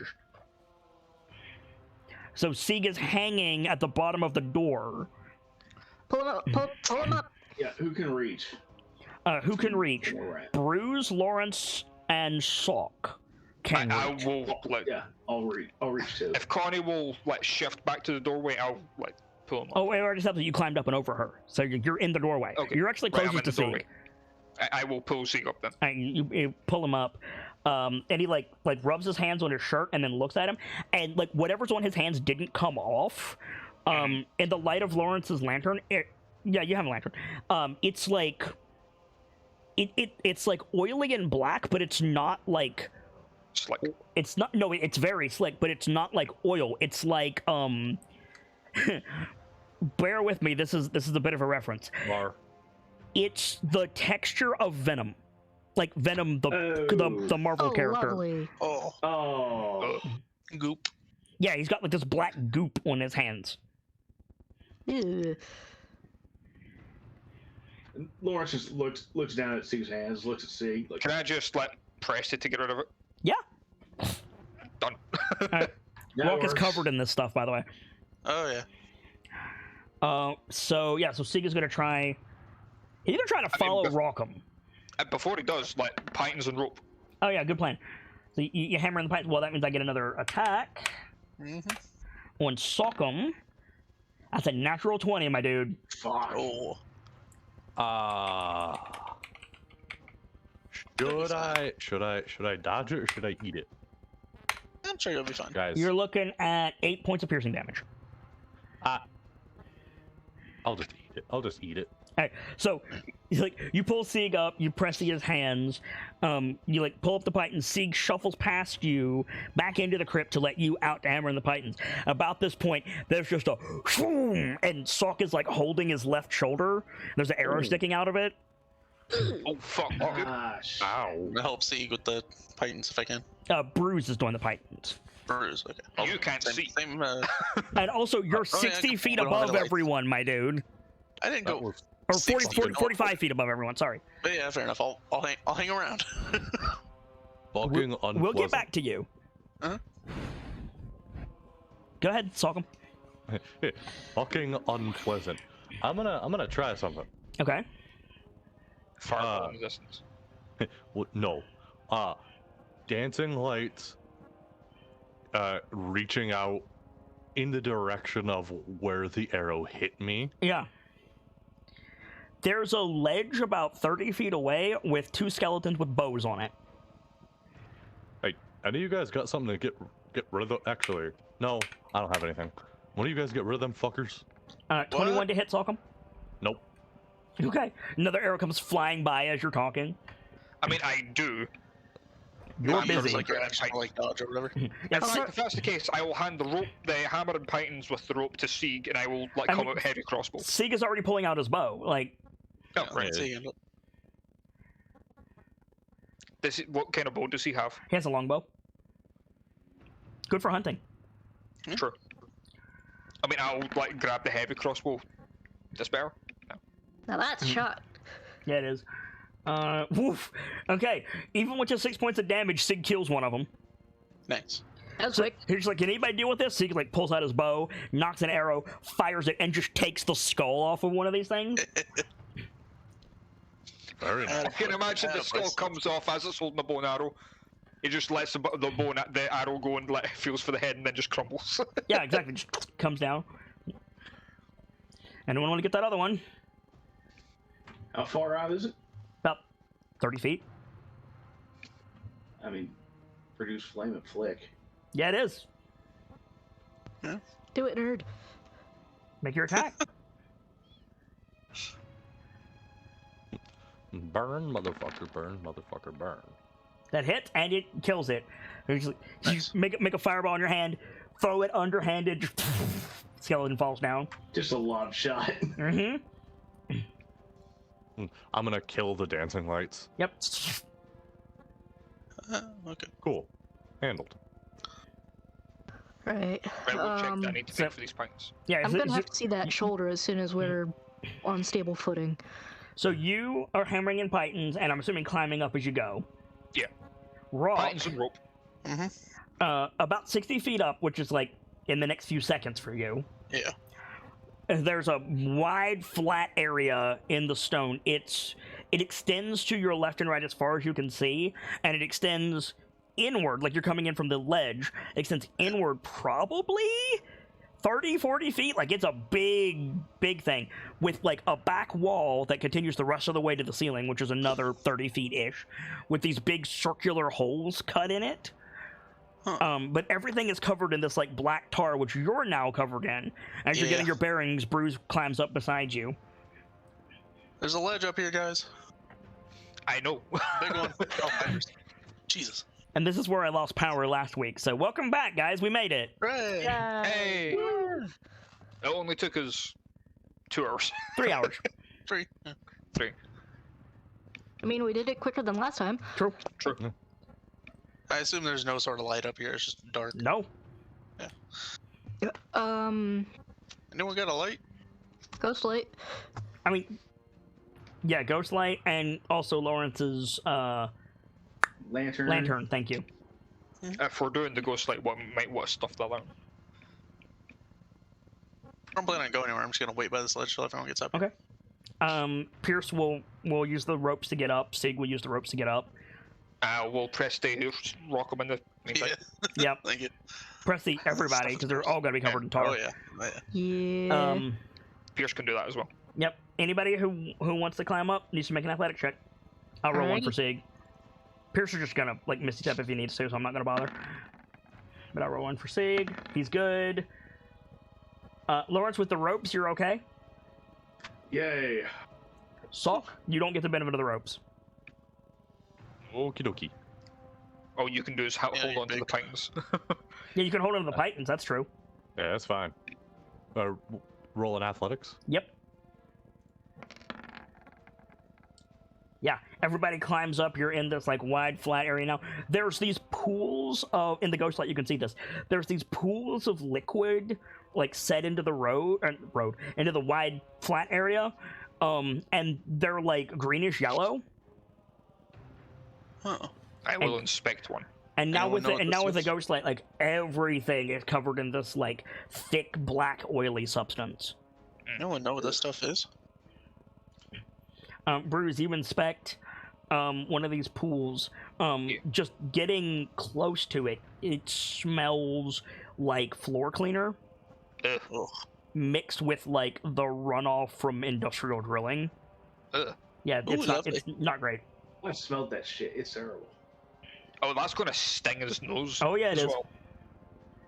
It's like getting closer to it, like, holds his nose. It's like, this is horrible.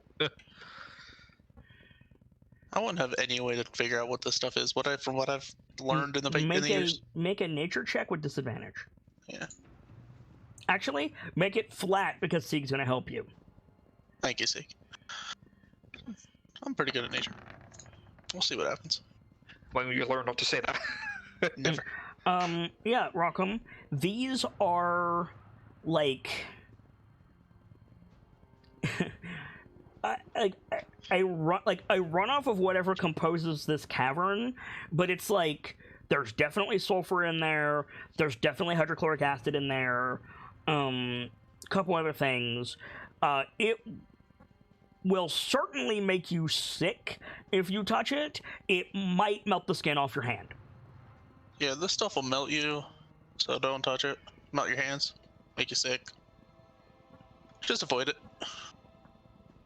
Wow, that's lovely.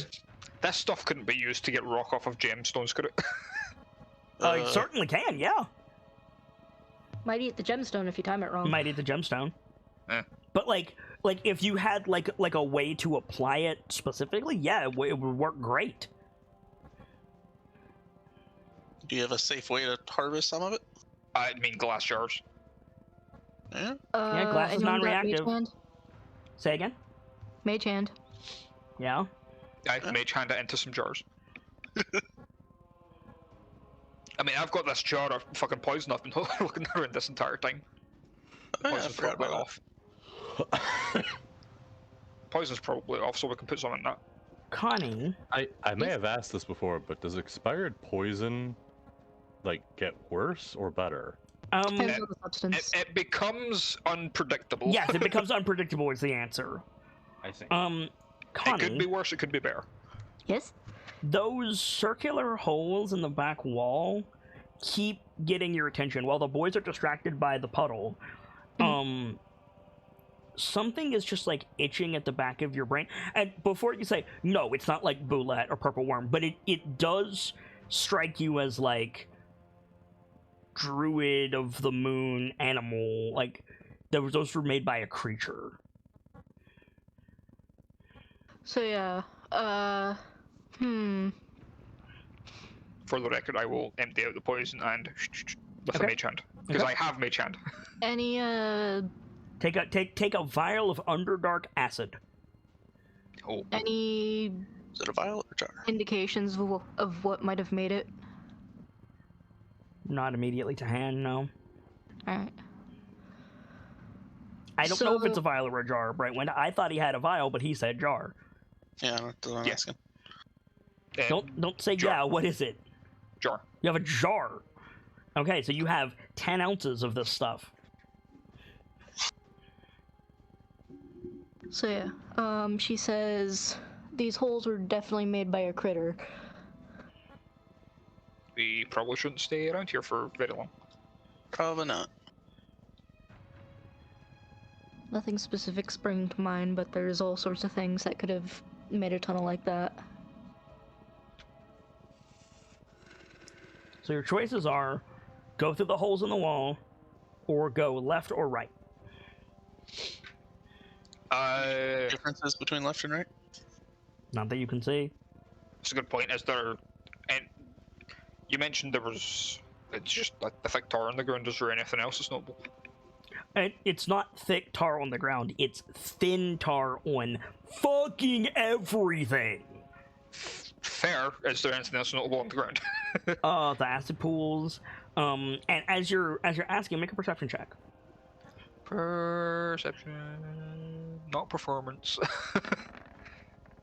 Yeah, there's ruts in like along the shelf.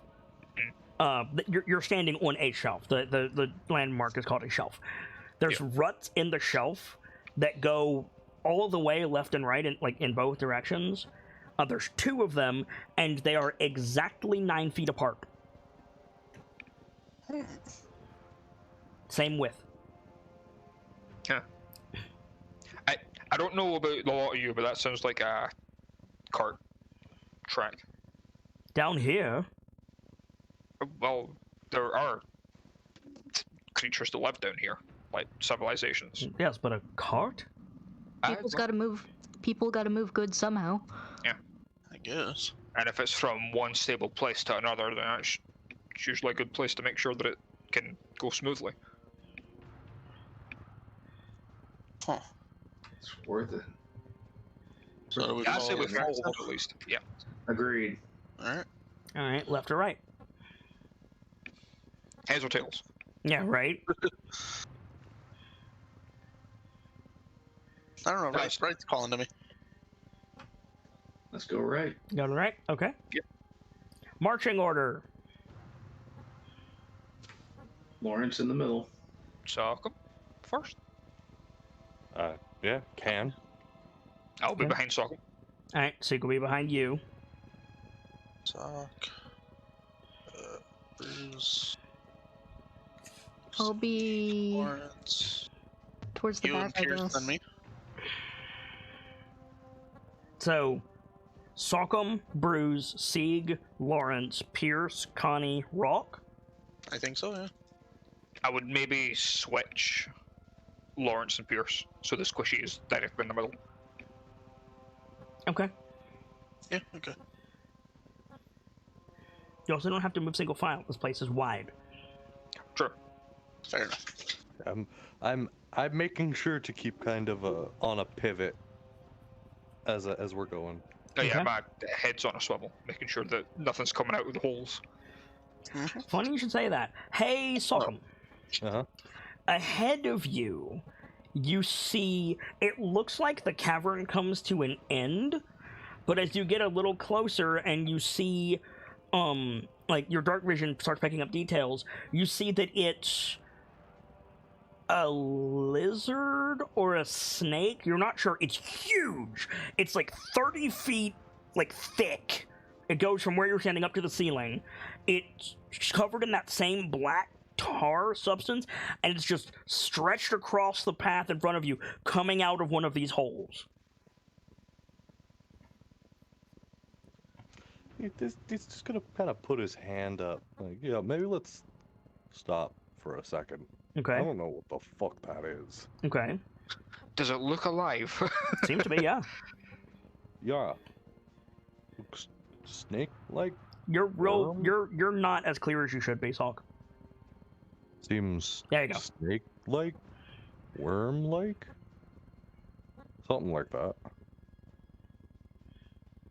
I don't know, but it's like right in the middle of our path, and I kind of don't want to get closer to it. Well, do we want to try it the other way? Is it actively like moving through, or is it's not moving at all? Oh. It's extended out of one of these holes like an eel, and it's just flopped over the shelf. I'm guessing its head is off the other side. Its head is like right at the other side. It's got a head like a salamander. Think Clodsire. So it's definitely some kind of snake thingy. Do any of us have any idea what this thing is? No, I mean, you want to make an nature check, you can. You have disadvantage. I mean, I do have speak with animals. It might not be an animal. Yeah. You have no idea, Connie. Oh, I don't know a way Sock would know, so I'm not gonna try that. It looks reptilian, but it doesn't have scales. It just has, like, smooth, fleshy sides. Covered in this tar slime. So it's a scaleless snake. No idea, Rockham. okay. You guys can all move up where you can see it without issue. Like, the shelf is wide enough. And yeah, Does it Lawrence, trying to seem move up. awake? I'm gonna make that check for Pierce if that's Hard to alright. tell. Yeah, go ahead. Hard to tell if it's awake. No for Pierce. Oh wow.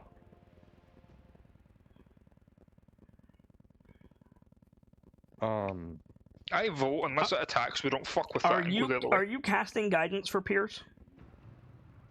No, he has guidance. I know. Is he casting it? Yeah. Okay. When Pierce casts guidance on himself, there's like a little spark of magic that comes out, and the sides of the thing like undulate. Okay. Whoa. No more that thing just twitched. Let's leave. Let's leave fast. It starts to just retract into the hole. Uh-oh.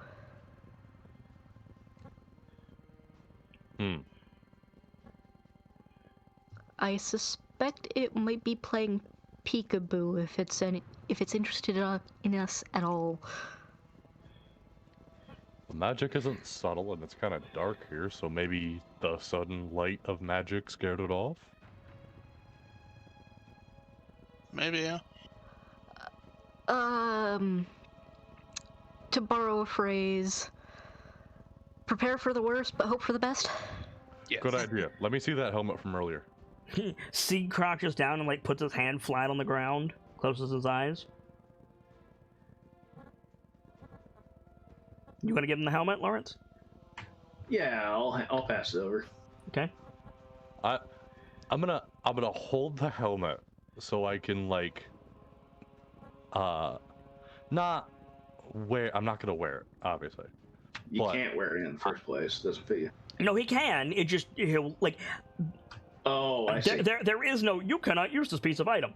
That's not a thing. I should not. He'll lose stuff. Pierce will lose stuff if he tries, but he can still do it. Yeah. Sock's gonna like hold the helmet in such a way that he can like aim it and have a finger on the little switch. Mm-hmm. I am going to stand behind you and look away. He's gonna advance a little bit and keep it pointed on that hole. Okay. So it's safe to say you're focused on that hole. Yes, What? but No, I'm going to stop you right there. Why are you focused on the hole, not the creature? You can't see the creature anymore. It's gone. Yeah, that's where the creature went. Oh, it retracted fully into the hole. I thought you said it was in the middle of doing it. Yep. No, it retracted fully.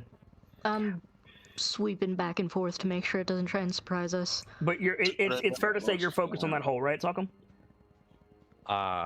Yeah. And you're walking forward. Yeah. Okay. You take about 4 or 5 steps, and Sieg snaps his eyes open, and he says, "Get back!" Yep. Taking a fat little jump back. Make a dex save. Okay. I also have to click the helm on. Yeah.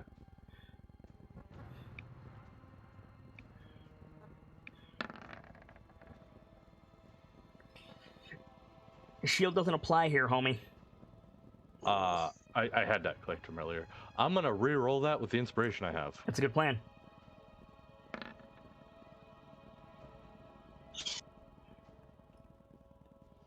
By 1 point.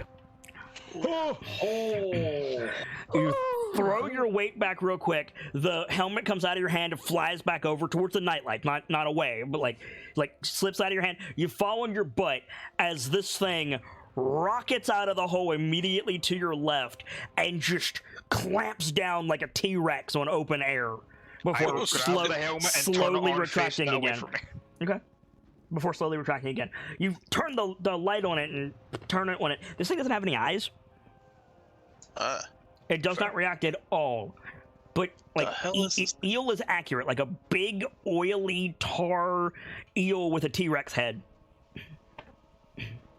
What's the plan, guys? Getting out of here? It missed Sockham by about 6 inches.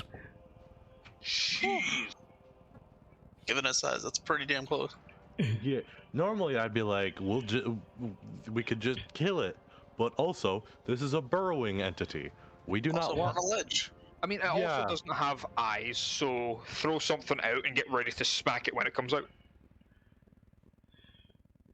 It doesn't have eyes, but it knew Sockham was there. Yeah.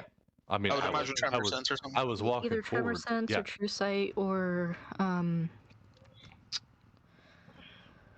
what's the other one I can never remember the name of? Blind sense. Thank you. Well, it couldn't have true sight because it didn't have eyes. Right. Considering it's an eel thing, and it's a burrowing entity, our best bet is that it has tremor sense. So, I mean, if you guys want to stand ready to just smack it when it comes out, I can be bait. I mean, my thought is bait it to come out. I try to get it with the spear close towards its head, or close towards its back, so while it's retracting, the spear just digs through.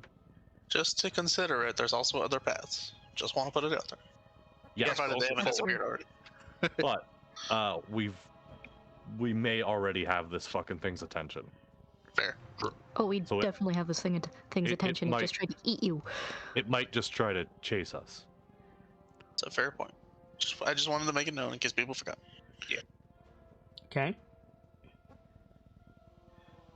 If you guys want to get ready near the hole, I can just dodge roll. We don't know which hole it's gonna pop out of. Did it not pop out the same one? No. Okay. No, It came like 3 holes closer to you guys to take out Sockham. Right. Sockham only made it about 5 steps. Yeah. I thought about primeval awareness, but it doesn't tell me its location. It does in your favorite terrain. And then We are in the Underdark. It also does if you hit that fucker with a hunter's mark. Yeah, but I gotta hit it first. We still have a ghost light or a lantern up, right? Ghost light. Yeah. And the helmet. Oh yeah. If your interference increases 6 miles, you know the direction and number. But I don't know what it is. Turn off. One. Okay. Yeah. Don't know so what it is. What do we want to do? Do we want to try to get the fuck out of here? Do we want to deal with this thing? Oh, wait. The lantern has a candle in it, doesn't it? Yeah. It does. Yeah. I need... Wait, is it a Not candle or is it oil? No, not the It's oil. lantern. The helmet. Bruce used the The helmet. helmet is a candle that turns on, yeah. Yeah, I need to walk a bunch of stuff back because I just remembered that. When Okay. you turn that on, Mm-hmm. boy, Uh-oh. yeah, I'll, Deja vu right I now. will let you make a deck save to turn it off real quick. Yeah. But like the candle flares out of the housing almost immediately and starts Oh. smoking heavily. Oh no. Put it up. Yeah. Flammable. Okay. Cool. That That's was not going to real be quick enough. bad. Make another deck save, Bruce. Oh sure, now it gets. Okay, so you're going to take a quarter of this. Okay. Oh. 26, so 13, so 7. You take 7 points of fire damage. Uncanny dodge? That halves it again? Yeah. Okay, so you take 3 points of fire damage as where Bruce was standing, just fireball centered on itself. Oh shit. Are you alright? What was it? Okay, no candles here. Do not light the lantern. No fire here. Uh-huh. I guess we should have seen that one You go. uncanny dodge, so you hit the deck. Yeah. Where's the candle? Don't say it's off. Where is it? It Did- would have helmet. dropped. Did that? It dropped. It hit the ground. Yes, but the candle. The But it candle hit- would have still been in the housing though. The candle would have still been in the housing, but it's hot. Yeah. It's about to get real Sure, fun in here. but it's a candle. It couldn't, and it just turned on. It can't possibly be hot enough to light this stuff yet. Call high or low. Something, Oh, 240 feet of light. I will go with high. Yeah, but that's like the daylight spell, basically. There's no way that it can just produce that much heat that quickly. You off are of a couple correct. You are seconds. correct. The helmet does not produce a lot of heat.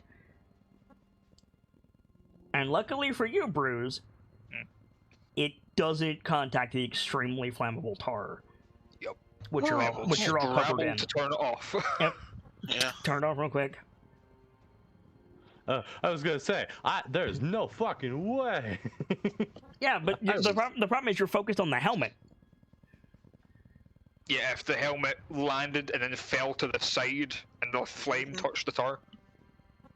I mean, it would have to land front facingly, but then there would have to be That's enough why there was a tar roll. to actually reach. This stuff is super oily, so.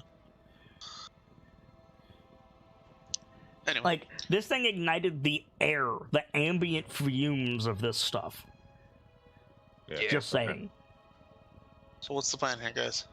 Waiting for Papa Weasel to come back out? I I mean, mean, I think Pierce is like looking at that, and he looks in the hole, and he goes, "Wasn't that thing covered in this stuff, Yep. It was. It's yeah. oily. Lawrence?" But if we light it, we might get hit in the backdraft. Oh no, we won't. Everyone group up. I know where your brain's at. Before and I he, like it. like, there's multiple holes, right? Yes.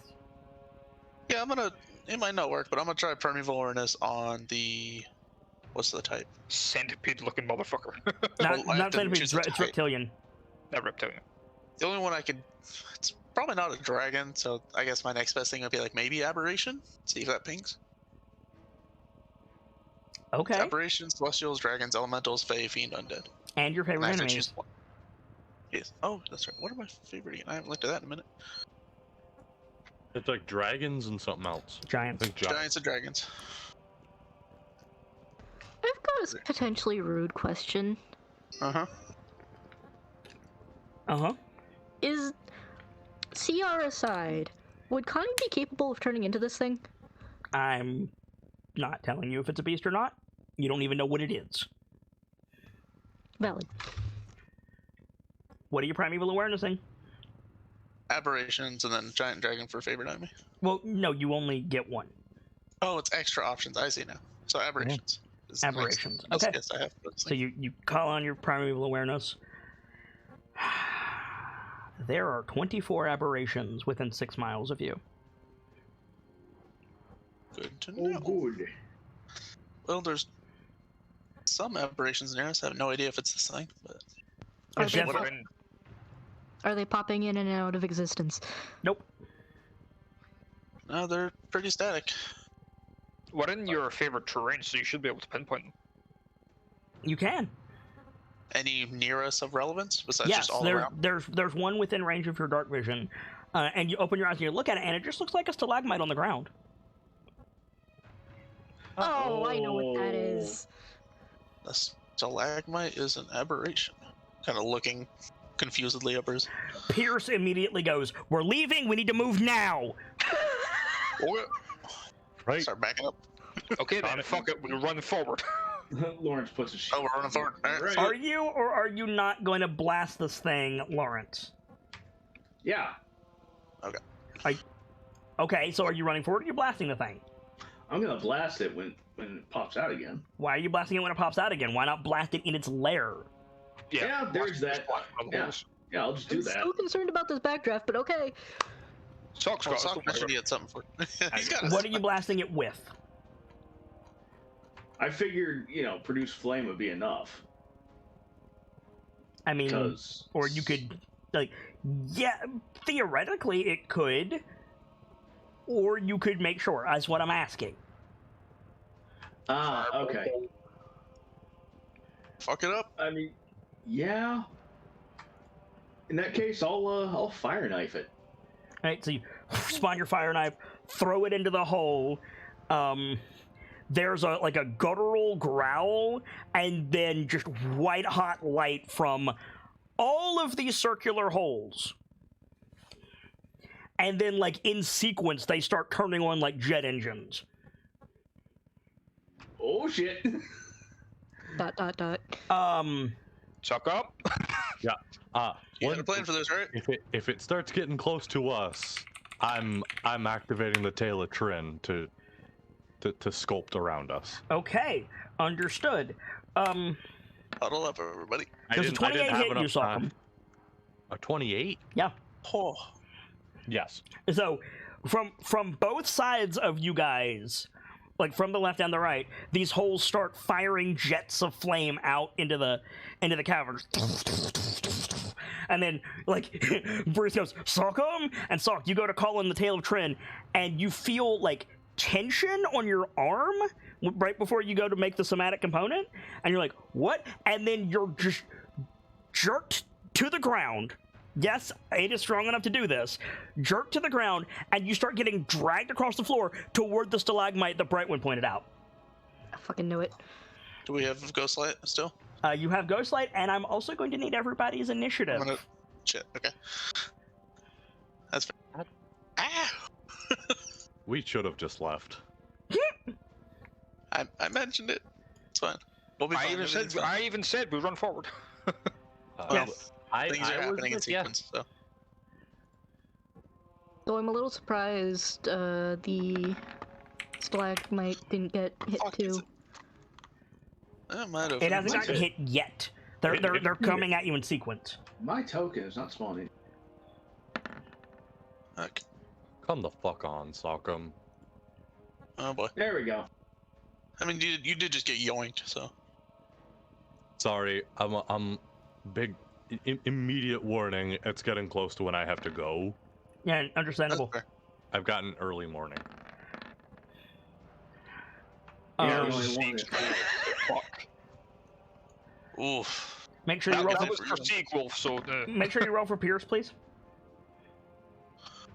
Okay. Roper? Yeah, fuck? Roper.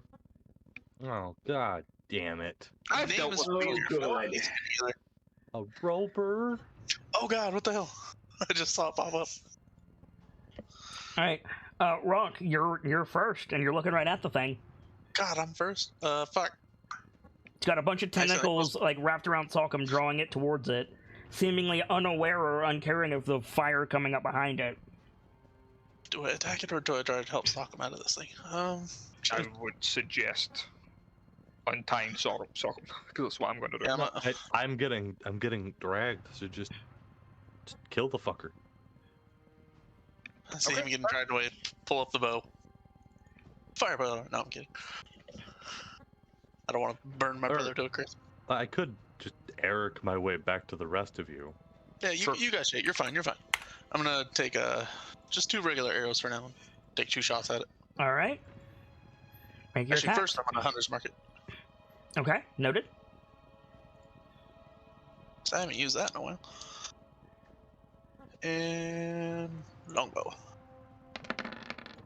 I get 2 attacks, but I'll just do it 1 at a time. Misses. Really? Okay. Yep. Does sharpshooter no, sharpshooter is minus attack. Okay. Well, second attack. Let's see what happens. Looks like we're gonna have to go to this. Oh boy. Ooh. This thing's really hard to hit. Second attack How hits. dare you? How dare you use a psychological attack on me? You and me both. Damn. I'm confused. I put my sheet in window notes, so it's later. Underdark, battle music. Alright. That your turn, Brightman? Yeah, I gotta roll Hunter's Mark stuff, but then, yeah. It's 2d8 because you crit. Fuck yeah. Cast a spell. Okay, that just ups it to 8 hours. Okay. 2d6, yeah. Mm-hmm. Also, make sure Pierce is on the initiative order, Gamzee. Oh yeah. Alright. Okay. And that's my turn. Alright, Bruce. Is Sockham close enough for sneak attack? Sockham is considered helpless. What? He's still an ally that's within 5 feet. It doesn't matter if they're helpless. It doesn't give you anything. Okay, fair enough. Then Also, excuse me, Pierce needs to go before you. Oh, never mind. Oh. What was there shit? How much mana has he used? Oh, He's at 48 to 57. Okay, his token's not updated correctly. That's on me. For some reason, it's not updating your guys' tokens. 57, and he's got 48 left. Mine is still wrong. Update. Hopefully that'll take. Okay. What's he gonna do? It's a great question. Okay, I'm sorry. Really quickly. Val, whenever you come through this VOD, I just want you to know, fix Phantasmal Force. You have it prepped, Oh boy. but there's no information. Called out. Bold of you to assume that Pierce is ever going to watch this VOD. Yeah. Hi, if you do. I'd suggest pinging him, but he won't see that either. Alright, he's not here to defend himself. Come on. Yeah, you get. We did this to y'all. Did this to Brightwind before. Let's not do this. Yeah. All right. It doesn't feel good. So. Well, I'm not sure. What do I do here? Kick it in the face. I'm gonna turn this music down just a touch more. I mean, I could try to ice knife the roper. You could.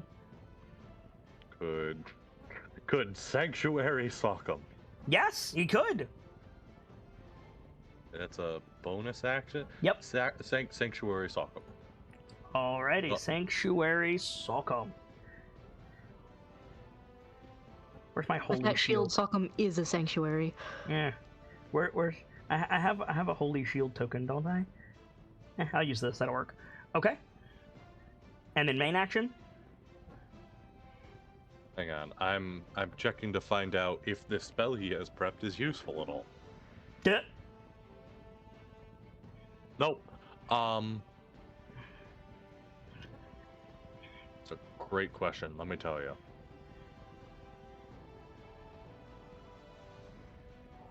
Might I suggest ice knife? I guess that is what I'll go with. All right. So needs to make a saving throw. What's his spell save DC? 17. Wow. One of the least dexy creatures in the game passed that save. I'm shocked. So it's it's an attack. And then it's a save. And then it's a save. So he passed the save, but you can still hit him with the piercing damage. Yes, you can. So it's 2d10 piercing. Yeah. So that's. Are you fucking kidding? Relax. I'll use the one I rolled. So 9 damage. I was gonna say, like, what the fuck? But it resists the cold explosion. Wait. Well, I can force it to reroll silvery barbs. yes, you can. Nice. Get that bitch. Get that bitch. Get that bitch. Got a 1. Hey. So 9 cold damage. Don't forget to hand out that success later. Yes. Yes. You have to give it out immediately, actually. Oh, do I? Then I shall give it to. Can I give it to myself or not? That's a good question. I'm not sure. Who?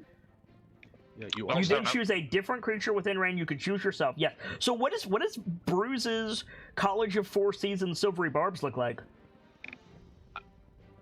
Pocket paprika. Magical cheese that appears in front of it that just stinks to fuck. Okay, but how does that give you advantage? It's cheese he likes. He really likes the cheese. I don't know. It was a stupid idea. Does anyone have anything better? Yes, I do actually. Go on. You know, like old cartoons that like aroma spirit that pulls Bugs Bunny towards the baking pie. Yes. It comes out of you, blocks whatever it needs to block, and then goes to the person to give them the advantage. Okay, yeah, it's actually close enough to what I said, so yeah. Okay. Yeah, I'll give myself the advantage. Okay. That's Pierce's turn, I assume, so go ahead. Yeah, yep. And I will immediately use that advantage for a heavy crossbow attack. Okay. This will apply your sneak attack because you have advantage. Thunk. Thunk. If it hits. It hits. Okay, good. Oh boy. Okay, 25 damage. It's not dead. Let me check to see if I can actually do anything as a bonus attack. You can reload the crossbow. I can, but yeah, the rest of this is all actions. So yeah, I'll just reload the crossbow. All right. Lawrence. Is this thing in melee range? No, God, no. Didn't think so, but I thought I'd ask. It's 60 feet away. Yo, hit it early with some of that fucking fiery goodness. I was thinking about another fire knife, so I'll do that. Okay. At this point, you might as well double down.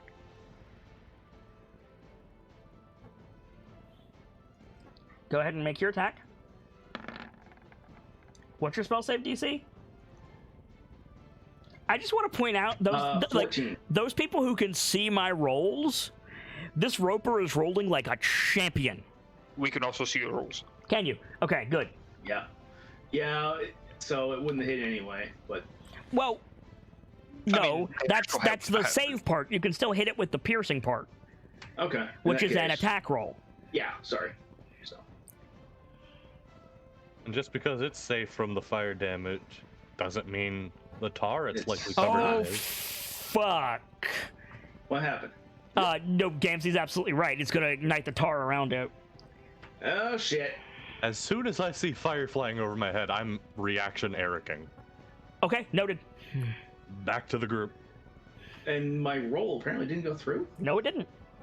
That's weird. Let me try again. Still waiting on your attack roll. Yeah, I submitted it, but apparently it just didn't go through. Give me a second. Let me try that again.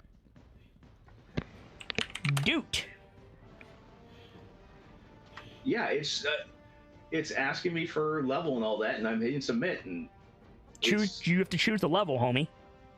I did. I'm trying to cast it at level 1. Then select level 1 and then select submit, and it's not. And hitting submit now. Nothing. That's weird. All right, what's your spell attack bonus? For my wisdom. You're a paladin. Right, charisma. So 2. 2 plus 4, so 6. Because your proficiency bonus. Right. That'll hit. There we go. 1d10. 7 points of fire damage. And yeah, fire over your head, sonk him. And then this thing goes up. Yeah. Eric, back to the group. Good plan. Because this thing sets on fire, and then all of the oil that's not in the... Because the first fire knife went back into the holes in the cavern. This fire is now on the ground all around you. So it's just like, yeah. It's quickly turning into a conflagration. Lawrence, you got anything else you want to do? Nothing I really can do at this point. So. I haven't thought of a good, like, actual thing for it, but we're also in a bit of a hectic moment. Yeah, so, that's valid, and it's late. Tale of Trin to sculpt the fire around us, so it's not gonna... Yeah, the hole directly in front of you guys, like, flares up white hot, the jet engine comes on, and then Salcom, like, parts the Red Sea around you guys with the little, like, Goliath lava zombie floating in front of him. Thank you, Salcom. That was Yup. a lot of fire. Don't talk. Don't talk. Let's go be your turn. Yup. Sieg. What's your movement speed, Sieg? 3 million. 35. He can't get there, so he's gonna pull out his bow and shoot it twice. Pop, pop. Attaboy. Missed with one, Nice. crits with the other. That's the start. Ooh, 12 damage. All right. Alright. Hold on though, because Sieg has a bunch of abilities. Yup. Might be able to add something to it. Yeah. Oh, he certainly can. Let's see.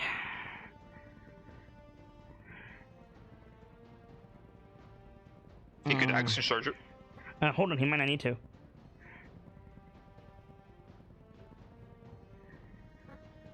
Okay. Wow. Most of his stuff applies on melee, so he can't actually do anything right now. He could action surge, but he's going to save it.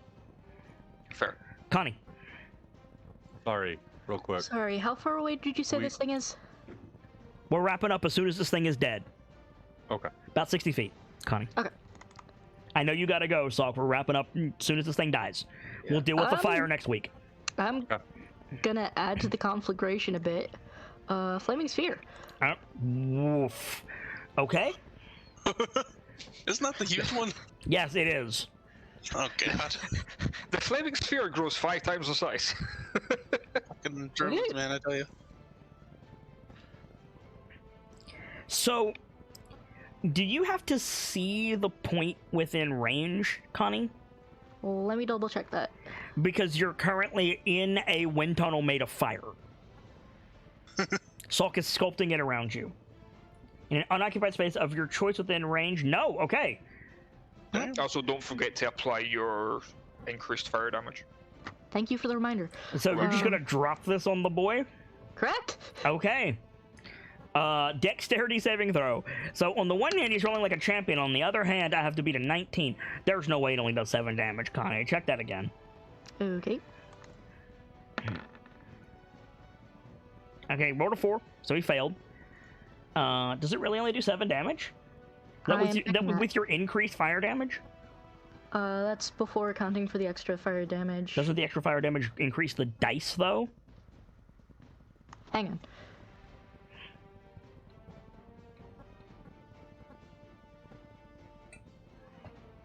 We're in a fire volcano. It's going so wrong. I believe your increased fire damage gives you, like, the dice go up one step. Is that not true? Oh,